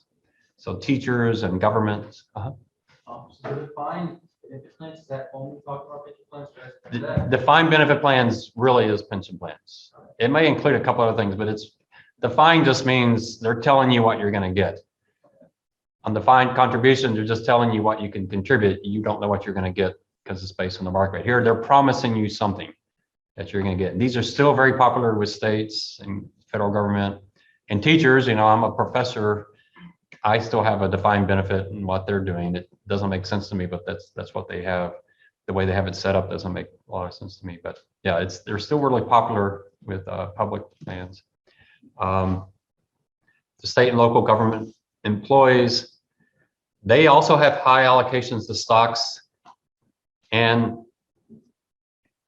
they don't have much choice, because if they went to bonds, if they did my approach and went to bonds, they'd have to reduce their discount rate, and their liabilities would, well, I'll show you the numbers. They would shoot up so much. They're already in disaster with fictitious numbers, assuming the stock market's going to make these high returns. They're already in disaster there. If you made them bring those assumptions down, it would be an incredible disaster. And the pension rules didn't change for these state funds, so they can still monkey around with the numbers a little bit and get the results they want, especially on their assumptions for the asset returns. I mean, it was really strange. When I started doing pension plans, I had to read the accounting rules, and you're sitting there reading and you go, you got to be kidding me. As you go through them, why would you do that? And then when I went to that conference where that guy, the CFO from GM, was there, I realized GAAP accounting is supposed to give information to investors, but it's also a political compromise with huge companies. So if FASB says, here's the rules, and GM or some big company comes in and says, no, we can't live with that. So they find some compromise. And so some of these GAAP rules are these compromises that they've made over time. And FASB has gotten to the point where, no, we're gonna go more economic, but these plans continue to are allowed to do some pretty strange accounting. But yeah, the strangest thing I saw was, boy, I've forgotten the rules because it's been so long, but the number that goes through your income statement is your expected return on your assets. So if you're expecting 7%, that goes through your income statement. But if the stock market drops 20%, they take that 20% and they spread that out over 40 years, and then that comes out of your income. So that's how in a year when the stock market's down 20%, you can be showing income for your pension plan because you assume stocks are going to make 7. So you thought you're gonna make 7, instead you lost 20, but you spread the 20 out over 40 years and still ended up making 5%. Does that make any sense at all? That's just the way it worked. And then it's kind of crazy rules. I'm like reading that again. I said, I think I misread that. That doesn't make sense. But, so several states are nearing insolvency entirely due to their pension plans. This is a great site. You should go to this site, www pension tracker. I don't know if it's still up there or not. You can see.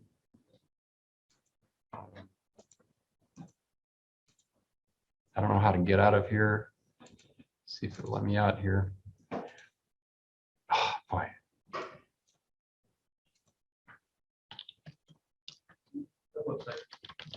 Still works?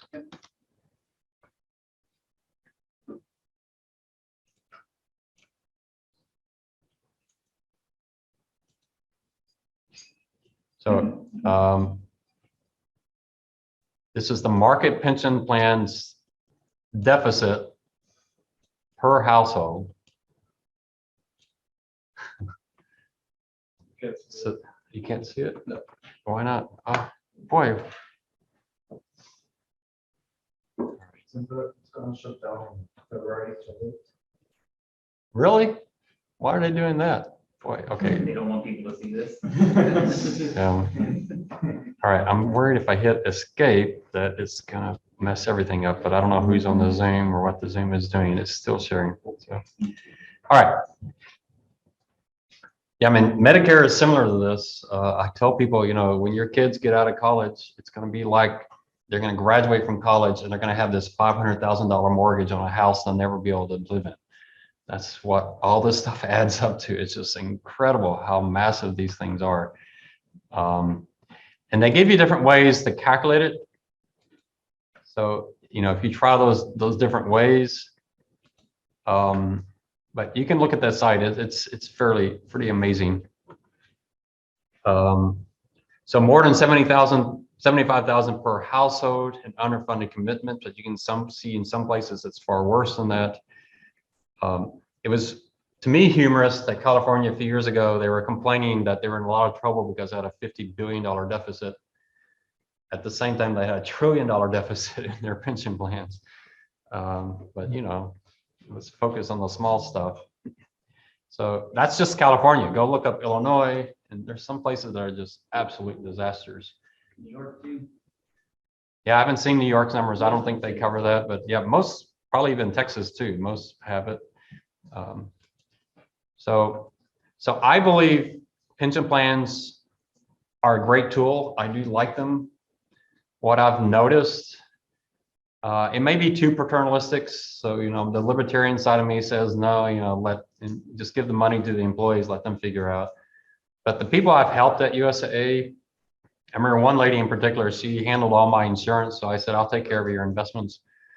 So she comes with her 401k. She should have had $400,000 or $500,000 in her 401k. She'd been there for 30 years.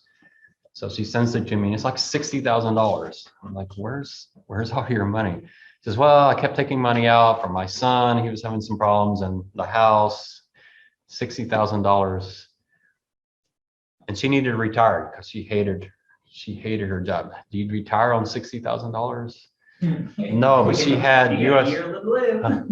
Yeah, well, a couple years. Well, every time I checked in with her, I was like, okay, so you got to be real careful with money. Well, I bought a new house. I said, okay, well, you sold your old house. Yeah, but I'm remodeling the new house I just bought. That was like 50,000. So I took a little. I'm like, I'm not listening anymore. I told her she couldn't possibly retire when she did. She said, well, I'm going to go ahead and do it anyway. But anyway, so she had some issues, but she was still better off than 95% of Americans. Why would that be?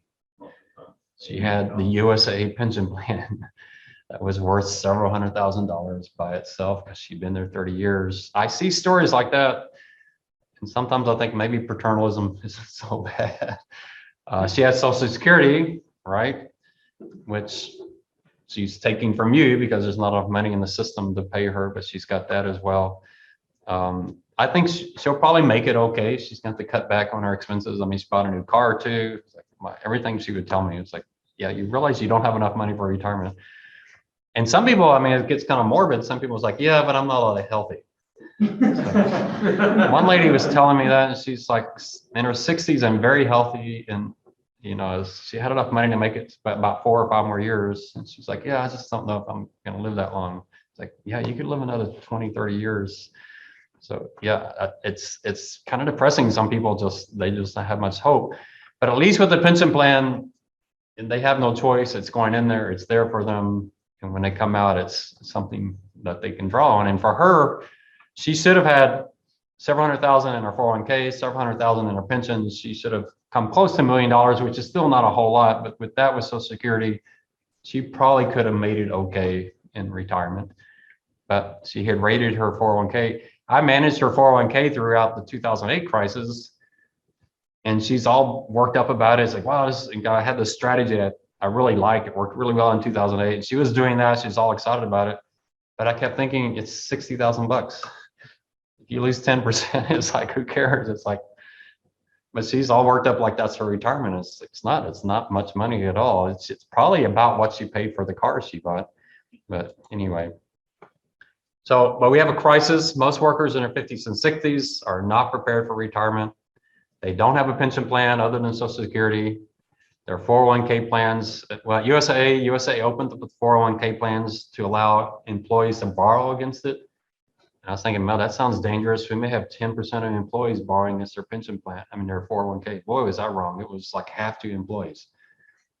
And some of them, you can see retail investors, some of them were saying, because if you borrow the money from your 401k, when you paid it back, you had to pay interest, but that interest went into your account. And so people are saying, hey, I'm borrowing $50,000 from my account. I got to pay back $55,000, but that goes into my account. So I'm borrowing it for free. It's not costing me anything. What are they missing there? If the stock market's up 10% while they're borrowing it, what did that loan cost them? Cost them 10%, right? They're taking money out that was invested in making money. They completely ignored that. It's like, I'm borrowing money at 0%. No, you're taking money out of an investment portfolio.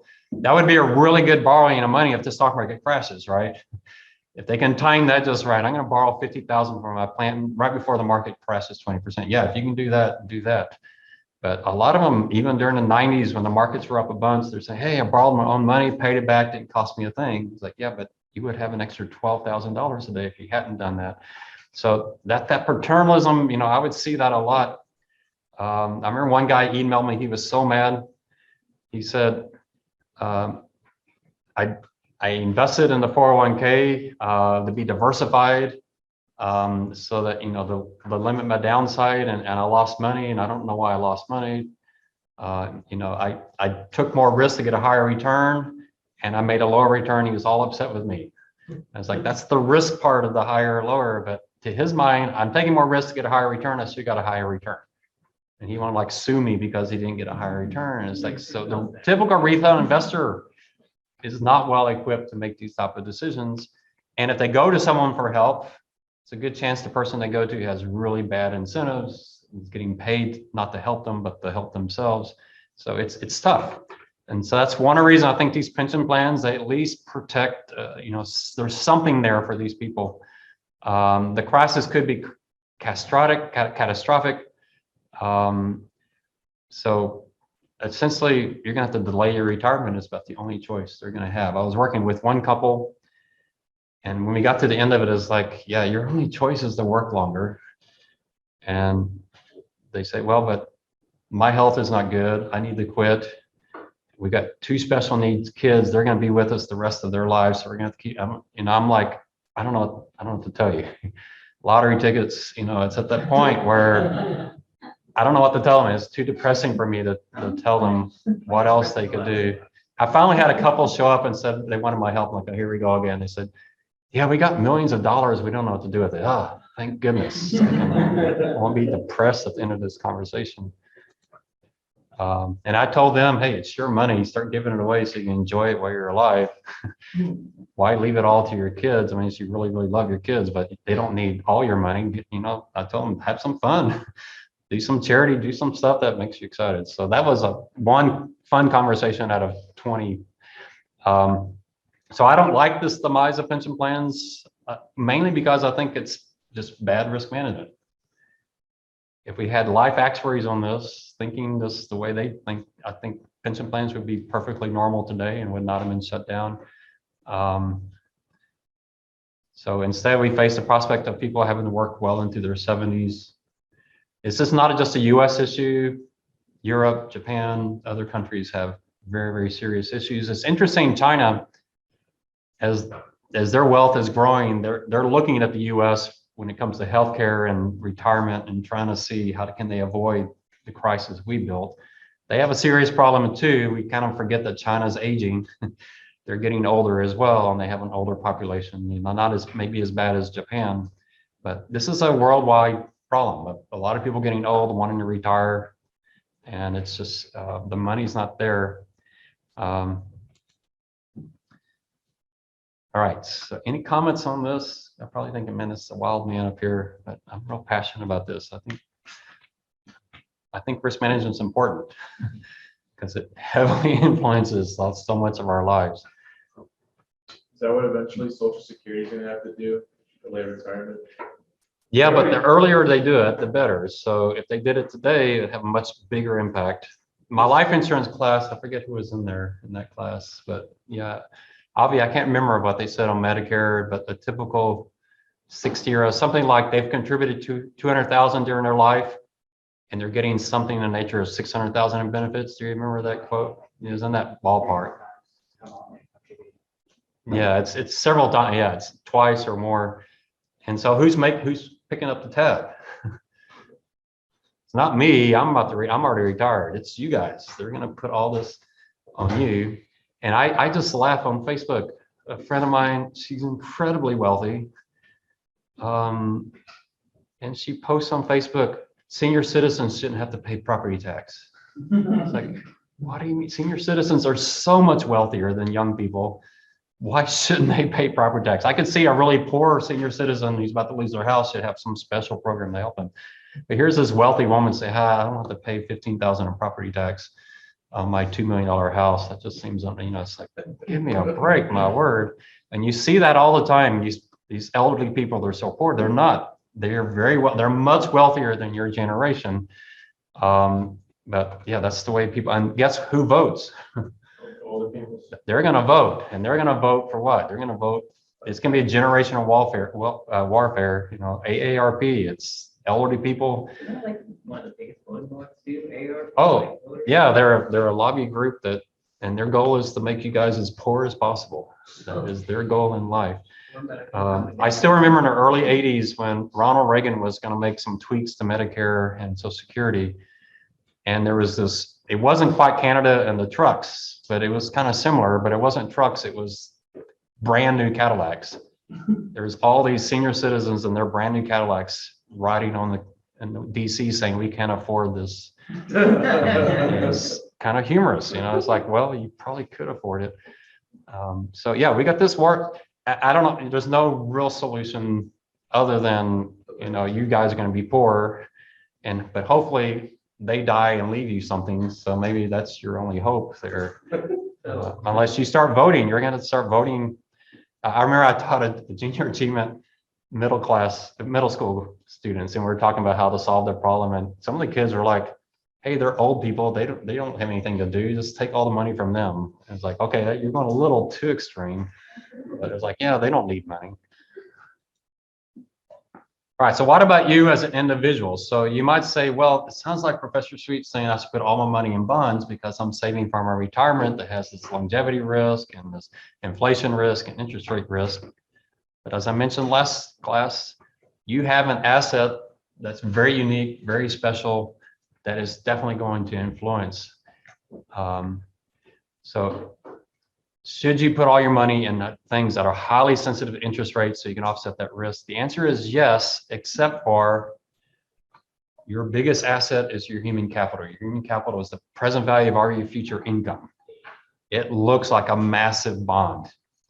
So you already have a massive bond. It's your largest asset for most of you, I would guess, or you wouldn't be here in schools. So the present value is the same, has the exact same risk as your retirement. It's an asset. So interest rates fall, your human capital goes up in value. Interest rates rise, your human capital comes down. It has a COLA, right? You should get raises as inflation goes up. So your human capital looks a lot like your retirement. So you have this asset and your liability is retirement. They look very similar. So as a young person, you can stick all your money in the stock market. You already have hedged that risk. But as you age, what happens to your human capital? It's going to be declining. So you need to move more money into fixed income so that you do what I'm talking about when you hit 65 or 70. You need to make sure you have that retirement liability covered. Now, if you have, $10 million in investments, maybe you need $2 million there to hedge that retirement, and the rest you can do with stocks, But if you have $60,000, in that case, you just buy lottery tickets because there's nothing else you can do. The other part of human capital, which is really, really powerful, is this optionality. So you have an option. So you have human capital and you have the option on human capital. You can change careers. You can go back for more schooling. There's things you can do that can change the value of that. And that's pretty powerful as well. So those two things combined mean you can be much more aggressive in your allocation to stocks. But it does also mean when you get into your 40s and 50s, you need to seriously start thinking more in lines with what we're talking about here, because you do have a retirement that looks a lot like what a pension plan is. I mean, it's essentially what it is. What is your human capital? You could do an estimate of it. You might say, well, that's a pretty weak estimate. I don't know what my pay is going to be, but it's no worse of an estimate than your retirement. Your retirement, you got to figure out what you need to cover your expenses and how long you're going to live. So they're two pretty rough estimates. But I would recommend thinking in those terms. It does create some interesting correlation issues. We talked about in my life insurance class that if you work for Men's Warehouse on commission, your human capital might look more like a stock than a bond. So in that case, maybe you shouldn't be buying so much in stocks. If your job is very sensitive to the economy, then your human capital is more stock-like than bond-like. If you're a 22-year-old and you're a Supreme Court justice, then yeah, your human capital is a bond and it's very predictable. And you don't have anything to worry about. It's going to go right up with inflation every year. So you're in great shape. So I don't know who the youngest Supreme Court justice is, but they can definitely be extremely aggressive with their stock, their asset allocation. So it's your largest asset. It's more bond-like, and you have a perfect hedge. It's called life insurance.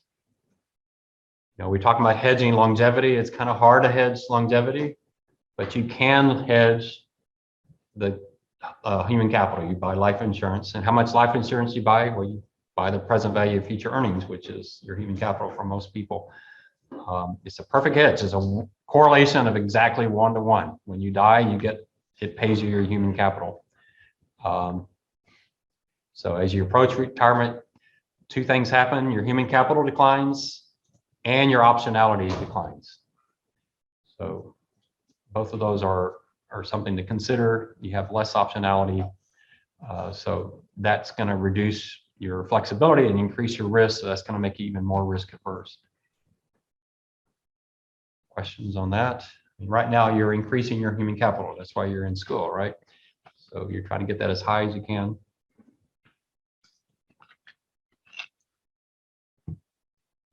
All right. Yeah, we talked about human capital optionality. I like to ask the question, and people took me last semester already know, but so who has more human capital optionality, a finance major or an actuarial science major? Why would you say actuarial science? I mean, that's the answer I gave last semester, but. Because I can do with finance. Yeah. Somebody will have John Tui's class. He's an actuary. What did he do? He took my place at USA. He became head of equities at USA as an actuary. What's the chance that me, after 30 years, I could go be head of an actuarial department? Not going to happen. It would be absolutely impossible. So actuarial science, their skills translate in factors. There were a lot of actuaries at USA taking the CFA exam. And irritating to me was how easy it was for them. They would take, oh yeah, it was an easy exam. It's like, okay, that was the hardest exam I've ever taken. I took the CPA, which I thought wasn't that hard of an exam. The CFA I thought was a hard exam, but for actuaries, the actuarial exams are far harder. And so they said, yeah, it wasn't that hard of an exam. I was like, shut up. So yeah, there are math skills, decision science, there are coding skills. Actuaries are great at coding whether it's SQL or whatever, their Excel skills. In fact, my first hire was one of my UTSA students, and I wrote the job description. So he's the only person in the company that fit the job description because I wanted someone fast. But I hired him because even though he was a finance major, he was an intern in the actuarial department, and I knew his computer skills were going to be far better than any finance major. And sure enough, he came in and just went wild with stuff. So yeah, so you have to think about that, which to me means if you're a finance major, you know, I should probably cut this out of the video, but I don't know if I'd be getting an MBA or MS in finance. I think I'd be doing something pretty radically different, like decision science or coding or microeconomics or mathematics, applied mathematics, or I'd be doing something. I especially don't know if you should be getting MS in finance, because you're going to find most of the stuff you do in MS finance you already had undergraduate, so it's not new material. So I would think about it, you know, because that's optionality.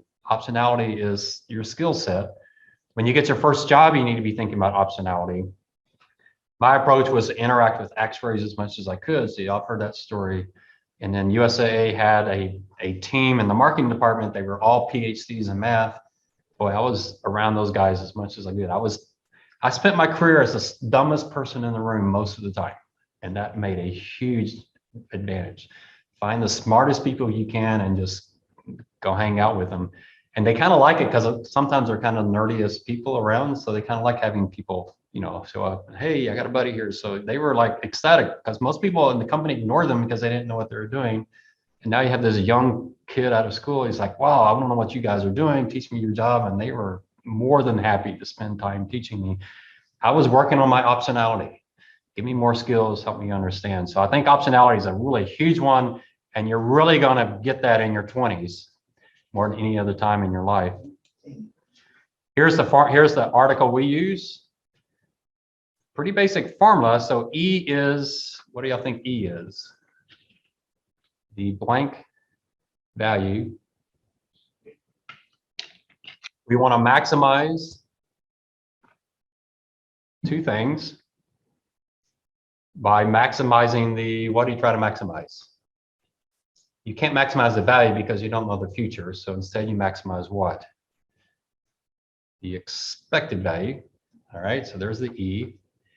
1 minus D. Ryan, Ricardo, y'all remember the D? Death probability. It's how much you want to leave to your heirs. All right. 1 minus Q, y'all remember Q, right? That is what you just said about D. The death and fear. Yeah, your probability of dying. QX probability of dying. So this is your alive state. What is you alive? Doesn't mean you alive, but what is you alive? What does you mean in economics? How do economists say the word happiness? Utilities. So we're trying to set up what you want versus what you're going to leave to your heirs times 1 minus your probability of death. So that's your probability of life. Corey, you're not class 2. So and we're trying to increase your happiness of your alive state, giving your wealth. Anybody want to guess what H is? We just talked about it. Your human capital plus how much you want to leave to your heirs times your probability of dying, and you dead, how happy you are dead. That one may be a little strange. And your wealth, and then that's the amount of life insurance. What are they trying to maximize? The life insurance and your asset allocation decision. They're trying to bring those two together.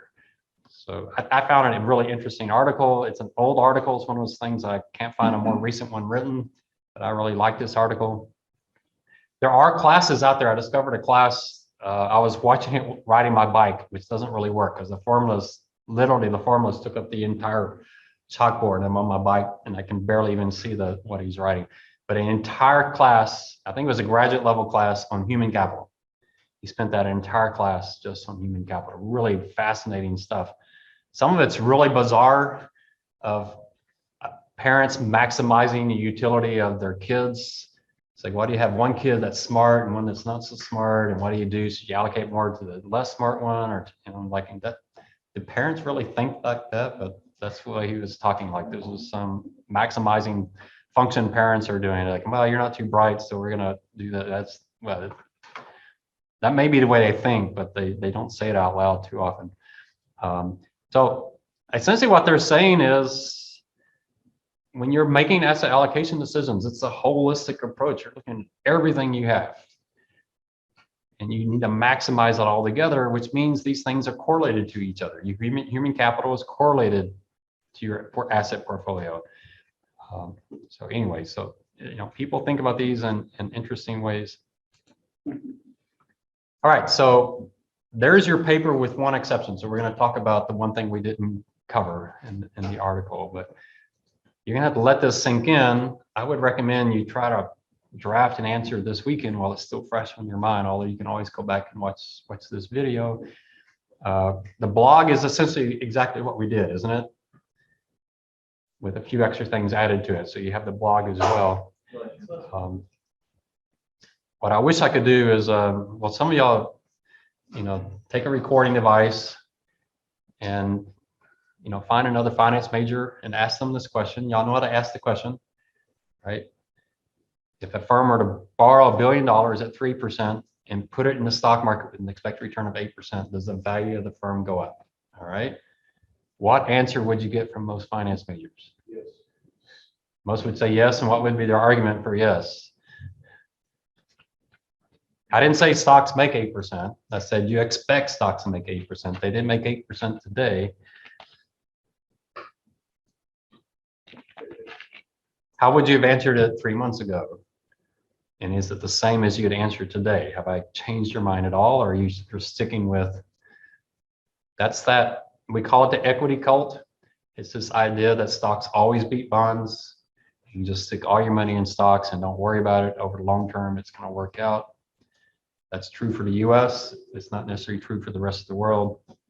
Maybe it could work out. But that's the thing, is stocks just always outperform. If you have a long enough horizon, it all works out. And that's the argument a lot of people feel is the case. I do think for you as young people that you should be putting 100% of your money in the stock market. But it's not because I think stocks outperform for long term. It's because I think, it's a small fraction of your wealth. Most of your wealth is in human capital. So big deal that you put 0.1% of your portfolio into stocks because you got 99.9% in human capital. So that's my argument. It's a little different than the stocks always win in the long term. But yeah, try it.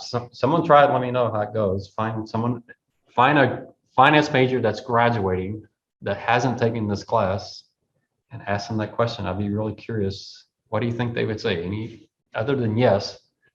It needs to be more than yes, doesn't it? Is there anything we talked about here that you haven't already had? You've had all this, right? I didn't show anything to you that's new. You've had Miller-Modigliani, you've had the capital asset pricing model, you know net present value, you've had all of this. I didn't give you anything new. So anyone you talk to, it's the same way. They've had all of this. So, all right, anybody want to argue against that? So you're at the restaurant at dinner and it's like, I got this idiot finance professor. He thinks this, but I think he's wrong because. What would you say? How many buy the argument that, well, that you would have been better off the last 30 years in the stock market? So, the argument of it really worked well in the past. Is that convincing to some of y'all? Right? Are y'all just catatonic? It's just too much to take in 2 classes. Well, think about it. Maybe Tuesday I can get some of y'all to walk through it. All right. Some of you are like, I can't believe this is one of his favorite questions. This is really kind of a stupid question, but I like this question. I think people just get so caught up face value of what history, performance of history, they get tied up thinking that they can follow trends and trends are going to be so some aspect they do, but Yeah, and then 2000 happens, and they're like, whoa. But then you get 2000 to 2008, and all comes back. Oh, it wasn't that bad. Then 2008 happens, like, wow, word, wow. And then it comes back. And then you get this thing that always comes back. But then you have Japan, you have other examples where it doesn't come back. I was showing my other class.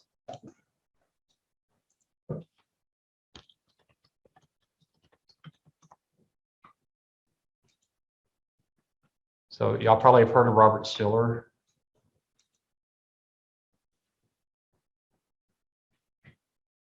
I don't think it's gonna show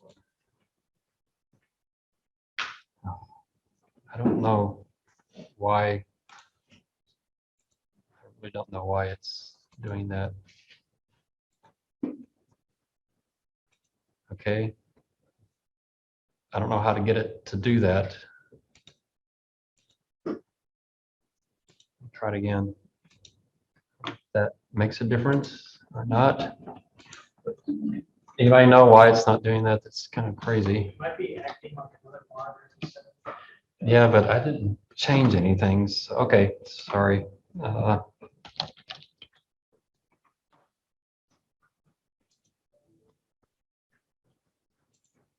If you go to settings, go to display. Yeah, I'm trying that. It just told me I don't have access to the display.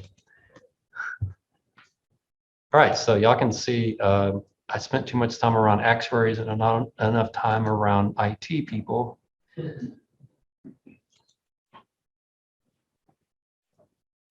All right, the problem with that is I can't see anything on the screen, but okay. All right, I don't know what they can see, but we'll try it. So, boy, this is really frustrating. All right, so here's the CAPE. And so what the CAPE shows you is the blue line is the stock market. When the blue line's high, stocks are overpriced. The red line is the bond market. When the red line's low, bonds are overpriced. So what's overpriced right now? Stocks are overpriced and bonds are overpriced. Other than that, markets are real cheap. So what he's saying is, how much are you paying for $1 of real earnings? So he adjusts for inflation, which means you can compare today to 1980 when inflation was really high. So he's adjusting for inflation. So you can compare time. Otherwise, if you do this without inflation adjusted out, 1980 looks really cheap, but it's not cheap because inflation is really high. So he's pushing 1980 up. It doesn't look like it, but he's pushing up because inflation was so high. So he's saying this is the second most expensive stock market we've had in history. The only more expensive one was the 2000 crash. Also, this is the most expensive bond market we've ever had.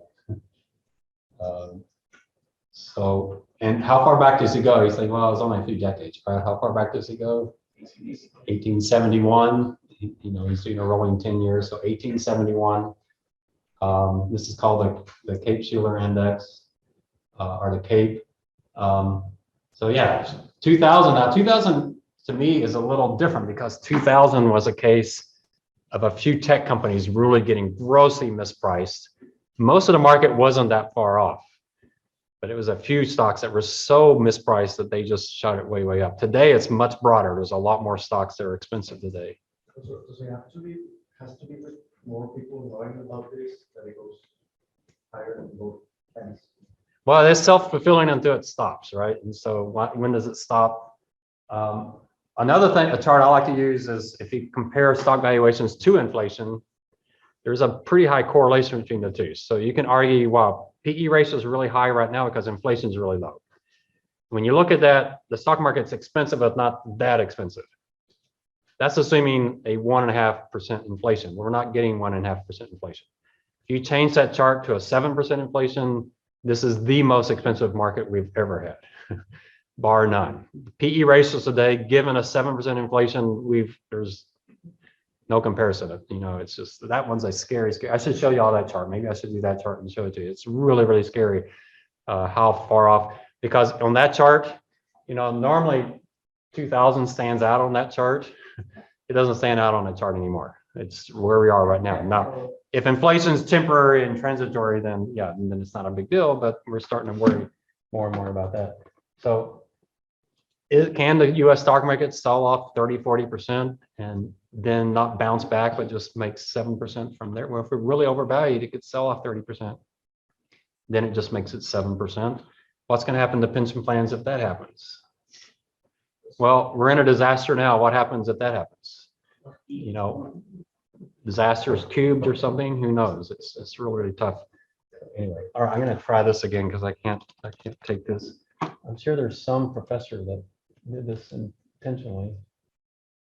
Extend, does that work? Duplicate, click on the other screen. Oh, There we go. no, I can't see it on my screen. No, it won't show it on both. Duplicate. Okay, sorry. Oh, fine. Someone's on chat probably tell me how to do. Okay, so I think I wanted you to see Excel, but we'll see. All right. All right, so let's go to the article, because there is something. Let me just talk through the article, all right? Because it's getting frustrating with the screen. So Robert Arnott, he talks about for risk. I'm going to type it so I have to go find the article. He talks about for risk.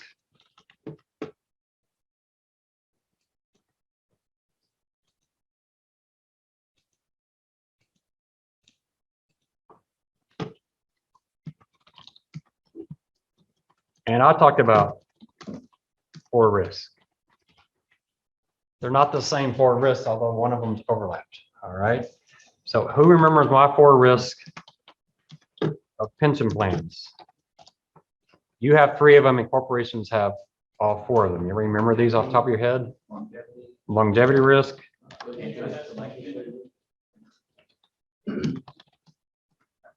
interest rates, inflation, adverse selection.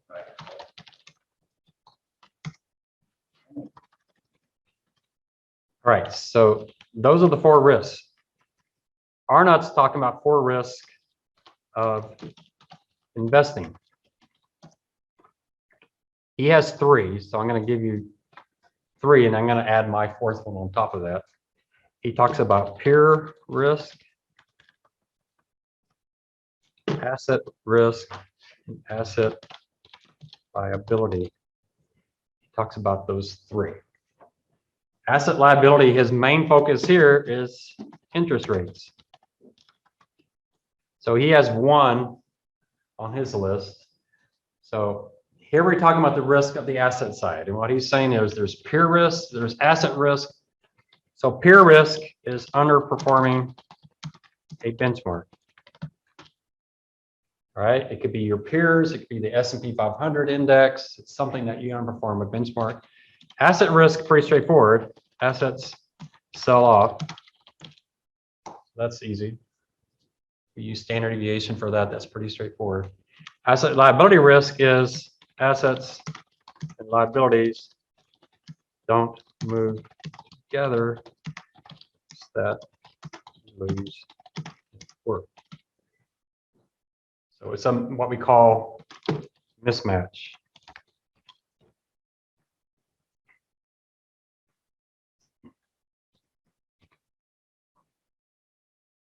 Where do you think our industry puts most of their effort? What do you think is the number one? And I don't mean like 60% versus 30 versus 20. I mean like 99% of their effort. This is the most watched. I mean, I'm not joking with that 99%. We spent most of our year hiring managers and then firing them because they underperformed and hiring more. We were literally seeing over 400 managers a year. It got to the point that I actually told my staff, they're not allowed to visit us anymore. We're doing everything by phone. And they don't like that because they don't get as many points.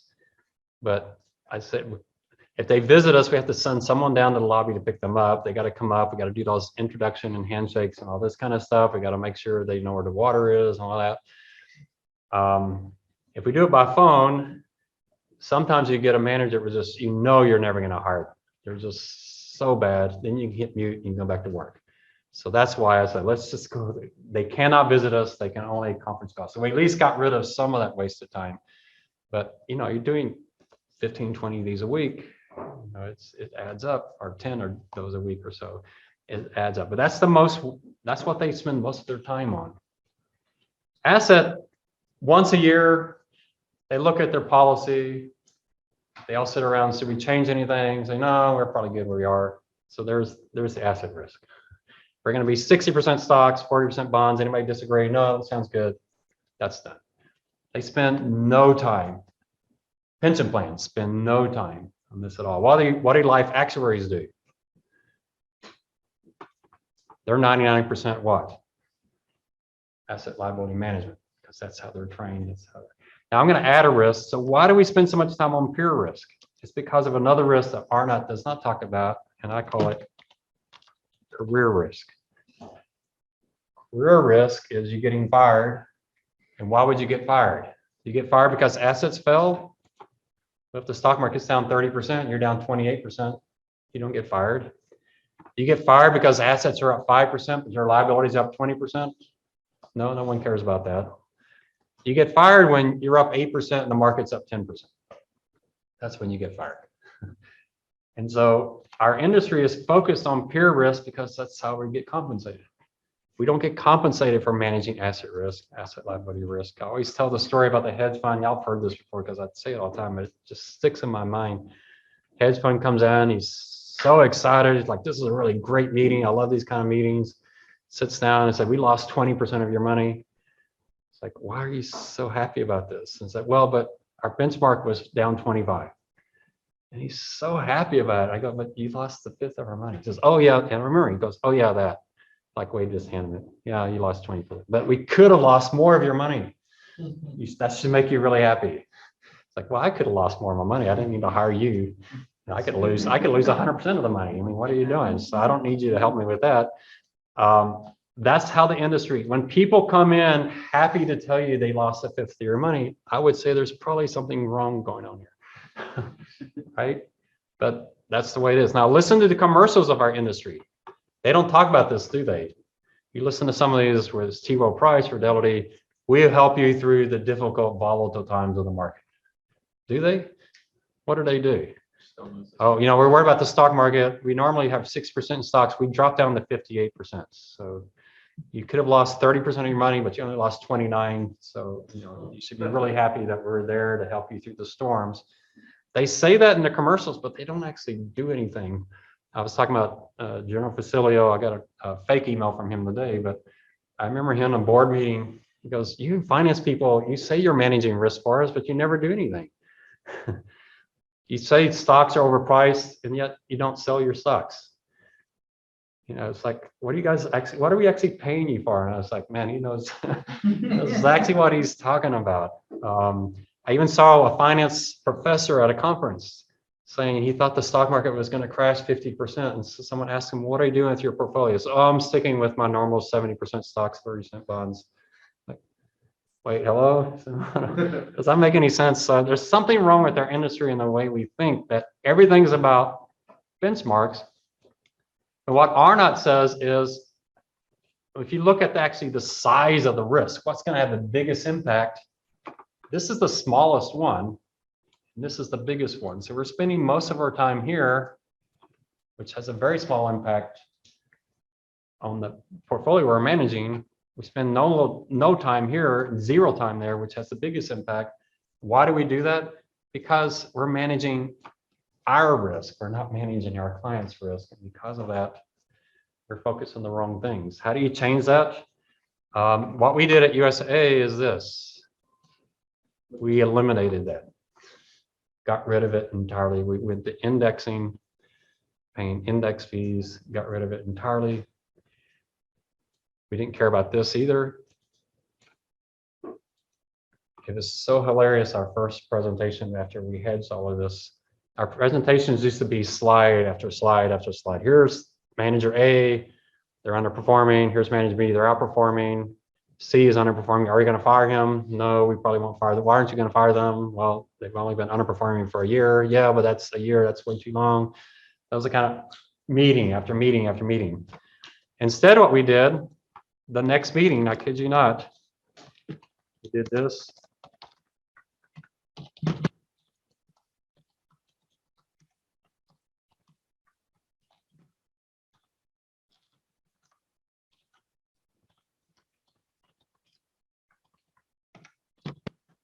That was our entire presentation, one slide.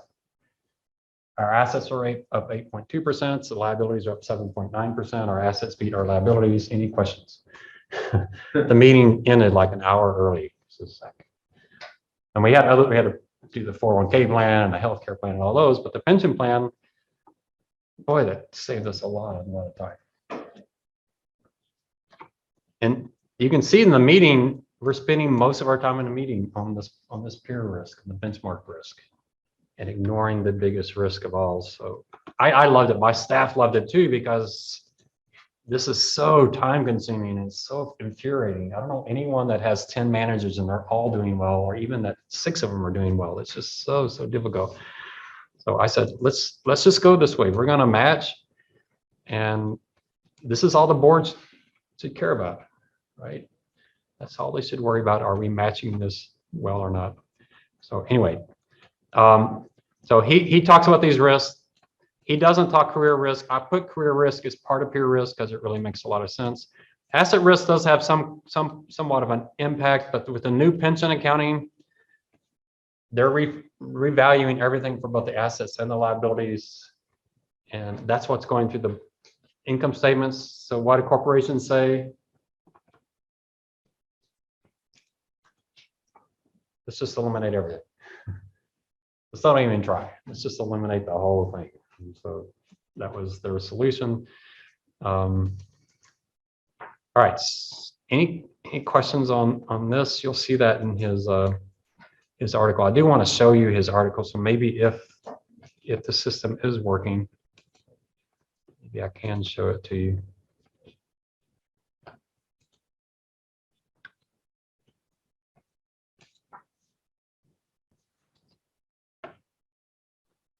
So you have the original Arnott article. There he is, Robert Arnott. He doesn't look like that anymore because this article is pretty old. And he's a very famous person. I don't know if y'all, if any of y'all heard of smart beta? That sound familiar? You should look up smart beta. He's the smart beta person. So, and fundamental indexing, have you heard of that? UTSA just started, or Victory Capital just started a smart beta. So he's I think he took Bill Gross's place at PIMCO. I mean, that's how important this guy is. So I recommend you read everything he writes because he's a really good writer. He's a really nice guy. I didn't know, first time I met him, I thought, man, he seems kind of arrogant, but he's not arrogant. He's just real shy. He's real quiet. When you actually get him one-on-one, he's a very, very nice man. And in fact, he was the editor of the Financial Analyst Journal. So the first time I met him one-on-one, not in a big meeting, I said, boy, I sure wish you were the editor of the financial journals, because it was so good when he was the editor. He gave us such great articles. And it was like, man, I wish you were still ahead of that. But so he wrote this, and it's an editorial. So it's not actually an article. It was his editorial as being the editor of it. And this is the chart he gave you that looks, you know, the table I gave you, which is the 3 years and 30 years. This is what he gave you. I find this a lot harder to interpret. I think it's a lot more difficult. So he has a few sentences I rewrote. I don't think he wrote this very clearly. For a start, it means most plans are holding too little in bonds that are too short in duration. So what is he actually saying? Pension plans need to do 2 things. This kind of sounds like one thing. So they need to have more in bonds, and the bonds they buy need to have longer duration. All right. I don't think he quite said that there.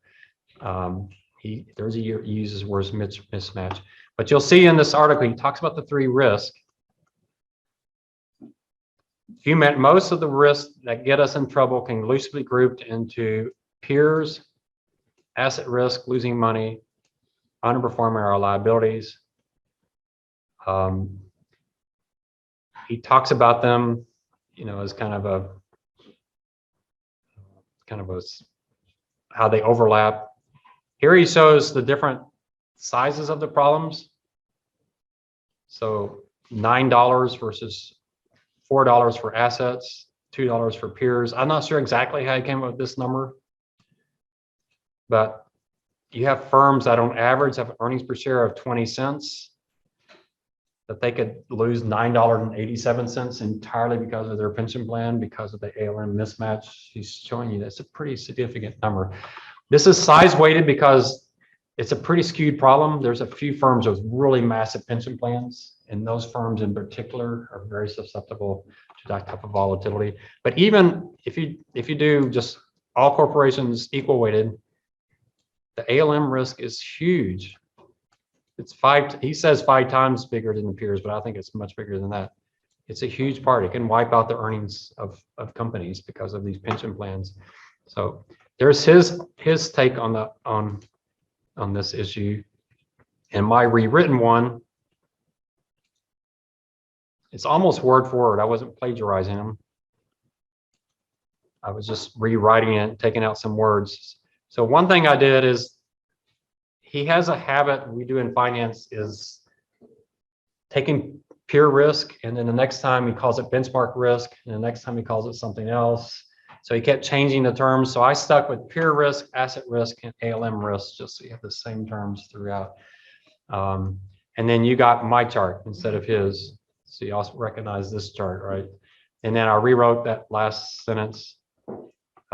It means that most plans are holding too little in bonds, and the bonds they do hold are far too short in duration. Now, his solution is long corporates and long treasuries. My solution is interest rate swaps because they're a lot easier to deal with. But he's not recommending, remember, he's not recommending that you put 100% of your money in the bonds, the fees, the entire liability. He just says take that longest part and hedge that 14% and hedge that. So if the pension plans will invest a small portion of its assets, say 14%, in very long duration bonds to match those long liabilities, they would reduce a great deal of sensitivity. So I've gone far to the extreme, all right? I'm far more extreme than he is. My guess is if he were here, I don't think he would so strongly disagree with me. I think he's more recognizing the politics of the situation than he is that he would strongly disagree with me. But it'd be interesting. I mean, if he's here and I'm here, forget that I'm here. Just listen to him because he's a lot smarter than I am and I'm far more connected. But it would be interesting to hear his views on my particular approach. Maybe one of you also send the YouTube of this class to him, kind of incognito, and say, "Hey, my professor's talking about you in his class." All right. Any questions on that? You've got a pretty tough essay, but Joseph. Can you just remember for the asset liability, they don't move together as fast because there's different factors that. Interest rates is the main thing he's focused on. Okay. Of all of these risks, interest rates is really about the only one he's talking about. He completely ignored inflation and he doesn't talk these at all. So I've got 4 risks and he's only talking one of them and it's part of his ALM. So yeah. And you can't really do much about longevity and adverse selection risk. There's not much you can do. You can do things with inflation, but we're ignoring that a little bit here. Anything else?